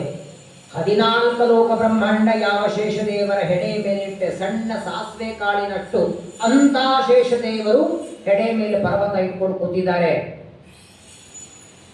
ವಾಯುದೇವರು ಬಂದು 2 ಕೈ ಹಚ್ಚಲಿಲ್ಲ, 1 ಕೈಯಲ್ಲ, 1 ಬೆರಳಲ್ಲ, ಕಿರುಬೆರಳಿನ ಉಗುರಿನ ತುದಿ ಪರ್ವತಕ್ಕೆ ಸ್ಪರ್ಶ ಮಾಡ್ತಾರೆ. ಲೆಕ್ಕ ಇಲ್ಲದೆ ಹಾರುತ್ತಿದೆ ಪರ್ವತ. 14 ಲೋಕ ಬ್ರಹ್ಮಾಂಡವನ್ನು ಚಳ್ಳಂ ಬಾರಿಸ್ತಾರಂತೆ ಮಹಾಭಾರತ ಹೇಳ್ತದೆ. ಭೀಮಸೇನ ದೇವರ ಬಗ್ಗೆ ಹೇಳುವಾಗ ಭೀಮಸೇನ ಸಮೋ ನಾಸ್ತಿ ಸೇನಯೋರುಭಯೋರಪಿ ಪಾಂಡಿತ್ವೇ ಚ ಪಟುತ್ವೇ ಚ ಶೂರತ್ವೇ ಚ ಬಲೇಪಿ ಚ. ಎಷ್ಟು ವೇಗ ಹಾರುತ್ತಿದೆ ಅಂದ್ರೆ ಆ ಪರ್ವತ ಇನ್ನು ಭೂಮಿಗೆ ಬರುತ್ತೋ ಇಲ್ಲೋ ಅನ್ನುವಷ್ಟು ಲೆಕ್ಕ ಹಾರುತ್ತಿದೆ. ಆ ಪರ್ವತದ ತಂದೆ ಬಂದು ಪ್ರಾರ್ಥನೆ ಮಾಡ್ತಾರೆ, ನಿಮ್ಮಿಬ್ಬರ ಜಗಳದಲ್ಲಿ ನನ್ನ ಮಗ ನುಚ್ಚು ನೂರಾಗಿ ಹೋಗ್ತಾನೆ, ಅವನು ಸೇಫ್ ಆಗಿ ಲ್ಯಾಂಡ್ ಆಗುವ ಮಾಡ್ರಿ ಎಂದರು. ಲ್ಯಾಂಡಿಂಗು ಬಹಳ ಸೇಫ್ ಆಗ್ಬೇಕಾದ್ರೆ ವಾಯುದೇವರ ಅನುಗ್ರಹ ಬೇಕು. ಫ್ಲೈಟ್ ಅಲ್ಲಿ ಕೂಡ್ಲಿಕ್ಕೆ ದುಡ್ಡು ಬೇಕು, ಫ್ಲೈಟ್ ಇಂದ ಇಳಿಲಿಕ್ಕೆ ಪುಣ್ಯ ಬೇಕು. ಪುಣ್ಯ ಇದ್ರೆ ಕೆಳಗೆ ಇಳಿತೀರಿ, ಇಲ್ಲಾಂದ್ರೆ ವಾಯುದೇವರ ಅನುಗ್ರಹ ಆ ಆನಂದಗಿರಿಯನ್ನ ಮತ್ತೆ ಕೆಳಗಿಳಿಸ್ತಾರೆ. ಶೇಷದೇವರ ಅಹಂಕಾರ ದೂರ ಹೋಯಿತು. ಪ್ರಾರ್ಥನೆ ಮಾಡ್ತಾರೆ, ತಪ್ಪಾಯಿತು, ಏನೋ ತಾತ್ಕಾಲಿಕ ಅಸುರಾವೇಶದಿಂದ ನಿಮ್ಮನ್ನ ತಪ್ಪು ಅರ್ಥ ಮಾಡಿಕೊಂಡೆ, ಕ್ಷಮಾ ಮಾಡಿ. ಅವತ್ತು ದೇವರೇ ಹೇಳ್ತಾರೆ, ಯಾವ ಪರ್ವತದಲ್ಲಿ ಶೇಷದೇವರ ಗರ್ವ ಪರಿಹಾರವಾಗಿ ವಾಯುದೇವರ ಜೀವೋತ್ತಮತ್ವ ಸಾಧನೆಯಾಯಿತೋ ಅವತ್ತಿನಿಂದ ಆ ಪರ್ವತಕ್ಕೆ ಶೇಷಾಚಲ. ನೋಡಿ, ಅಂಜನಾಚಲ ಶೇಷಾಚಲ ಎರಡೂ ಬರೋದಕ್ಕೆ ವಾಯುದೇವರೇ ಕಾರಣ. ಅಲ್ಲಿ ವಾಯುದೇವರ ಅವತಾರ ಆದದ್ದರಿಂದ ಅಂಜನಾಚಲ, ಇಲ್ಲಿ ವಾಯು ಜೀವೋತ್ತಮತ್ವದ ಸಾಧನೆಯಾಯಿತು. ಶೇಷದೇವರಕ್ಕಿಂತಲೂ ವಾಯುದೇವರು ಉತ್ತಮರು ಅನ್ನೋದು ಈ ಪರ್ವತದಲ್ಲಿ ಸಾಧನೆಯಾದದ್ದಕ್ಕೆ ಇದನ್ನ ಶೇಷಾಚಲ. ಹೀಗೆ ಕೃತಯುಗದಲ್ಲಿ ವೃಷಭಾಚಲ, ತ್ರೇತಾಯುಗದಲ್ಲಿ ಅಂಜನಾಚಲ, ದ್ವಾಪರದಲ್ಲಿ ಶೇಷಾಚಲ, 3 ಯುಗಗಳಲ್ಲಿ 3 ಹೆಸರುಗಳ ಬರೋದಕ್ಕೆ ಕಾರಣವನ್ನ ಶತಾನಂದರು ಜನಕನಿಗೆ ತಿಳಿಸ್ತಾರೆ. ಮತ್ತೆ ಜನಕರಾಜ ಕೇಳ್ತಾನೆ, ಕಲಿಯುಗದಲ್ಲಿ ಇದನ್ನ ವೆಂಕಟಾಚಲ ಅಂತ ಯಾಕೆ? ಪರ್ವತಕ್ಕೆ ವೆಂಕಟಾಚಲ, ಆ ಪರ್ವತದಲ್ಲಿ ಇದ್ದವನು ವೆಂಕಟೇಶ. ಈ ಹೆಸರು ಬರಲಿಕ್ಕೆ ಏನಾದರೂ ಕಾರಣ ಇದೆಯಾ ಅಂದಾಗ ತುಂಬಾ ಚೆನ್ನಾಗಿ ಕಾರಣ ಇದೆಯಪ್ಪ. ಒಂದು ಕಥೆ ಇದೆ, ಯಾಕೆ ಈ ಪರ್ವತಕ್ಕೆ ಕಲಿಯುಗದಲ್ಲಿ ಹೆಸರು ಬಂತು ಆ ಕಥೆಯನ್ನ ನಾಳೆ ದಿನ ಮತ್ತೆ ನಾವು ಶ್ರವಣ ಮಾಡೋಣ. ವಿಶೇಷವಾಗಿ ವೈಶಾಖ ಮಾಸದ ಈ ಪರ್ವಕಾಲದಲ್ಲಿ ಪರಮಾತ್ಮನ ಚರಿತ್ರೆ ಕೇವಲ ಪರ್ವತ ಬಗ್ಗೆ ಅಲ್ಲ, ಆ ಪರ್ವತಗಳಲ್ಲಿದ್ದ ತೀರ್ಥಗಳು, ಸ್ನಾನ. ಸ್ಕಂದ ಪುರಾಣದಲ್ಲಿ 1-2 ಕಥೆ ಹೇಳುತ್ತೇನೆ, ಬಹಳ ಹೇಳೋದಿಲ್ಲ. ಯಾಕಂದ್ರೆ ಪದ್ಮಾವತಿ ಶ್ರೀನಿವಾಸನ ಮದುವೆ ಆಯಿತು, ಅದು ಹಾಗೆ ಆಗತ್ತೆ. ಮದುವೆ ಕಥೆನೂ ಹೇಳ್ತೇನೆ, ಬರೇ ಮದುವೆ ಕಥೆ ಕೇಳೋದಕ್ಕಿಂತ ಆ ಪರ್ವತದಲ್ಲಿರುವ ತೀರ್ಥಗಳು, ಅಲ್ಲಿ ಹೇಗೆ ಯಾತ್ರೆಗೆ ಹೋಗಬೇಕು, ಸ್ವಾಮಿ ಪುಷ್ಕರಣಿಯ ಸ್ನಾನದಿಂದ ಯಾರ್ಯಾರು ಏನೇನು ಪುಣ್ಯ ಪಡೆದಿದ್ದಾರೆ, ನೀವೇನು ಸ್ನಾನ ಮಾಡದೇ ಇದ್ರೂ ಪರವಾಗಿಲ್ಲ, ಆ ಕಥೆ ನೆನೆಸ್ಕೊಂಡ್ರೂ ಸಾಕು. ಹಾಗಾಗಿ ತೀರ್ಥಗಳ ಮಹತ್ವ, ಪರ್ವತದ ಮಹತ್ವ, ಹಾಗೆ ಶ್ರೀನಿವಾಸನ ಕಲ್ಯಾಣವನ್ನ ಬರುವ ದಶಮಿ ವಿಶೇಷವಾಗಿ ಪರಮಾತ್ಮನ ಕಲ್ಯಾಣೋತ್ಸವ ಮಾಡಿ ಇಡೀ ಜಗತ್ತಿಗೆ, ಇದು ಕೂತವರಿಗೆ ಮಾತ್ರವಲ್ಲ, ಇಡೀ ಜಗತ್ತಿನಲ್ಲಿ ಎಲ್ಲರಿಗೂ, ಯಾರೇ ಮದುವೆ ಆಗಿಲ್ಲ ಅವರೆಲ್ಲರಿಗೂ ಮದುವೆ ಭಾಗ್ಯ ಸಿಗಲಿ, ಮದುವೆ ಆದವರಿಗೆ ಮಕ್ಕಳ ಭಾಗ್ಯ, ಮಕ್ಕಳಿದ್ದವರಿಗೆ ಆ ಮಕ್ಕಳಿಗೆ ಸದ್ಬುದ್ಧಿ, ಒಳ್ಳೆ ತಿಳುವಳಿಕೆ ಭಾಗ್ಯವನ್ನು ದೇವರು ಕೊಡಲಿ ಅಂತ ಪ್ರಾರ್ಥನೆಯನ್ನು ಮಾಡಿ ಈ ಶ್ರೀನಿವಾಸ ಕಲ್ಯಾಣದ ಪ್ರವಚನ ದಶಮಿ ದಿನ ಮಂಗಳಾಗತ್ತೆ. ಅಲ್ಲಿಯವರೆಗೆ ಮತ್ತೆ ಇನ್ನು ಅನೇಕ ವಿಚಾರಗಳನ್ನ ನಾಳೆಯಿಂದ ಮತ್ತೆ ಶ್ರವಣ ಮಾಡೋಣ. ಎಲ್ಲರಿಗೂ ಪರಮಾತ್ಮ ಒಳ್ಳೆಯದು ಮಾಡಲಿ. ಭಾರತೀಯ ಮುಖ್ಯ ಪ್ರಾಣ ಅಂತರ್ಗತ ಶ್ರೀಕೃಷ್ಣ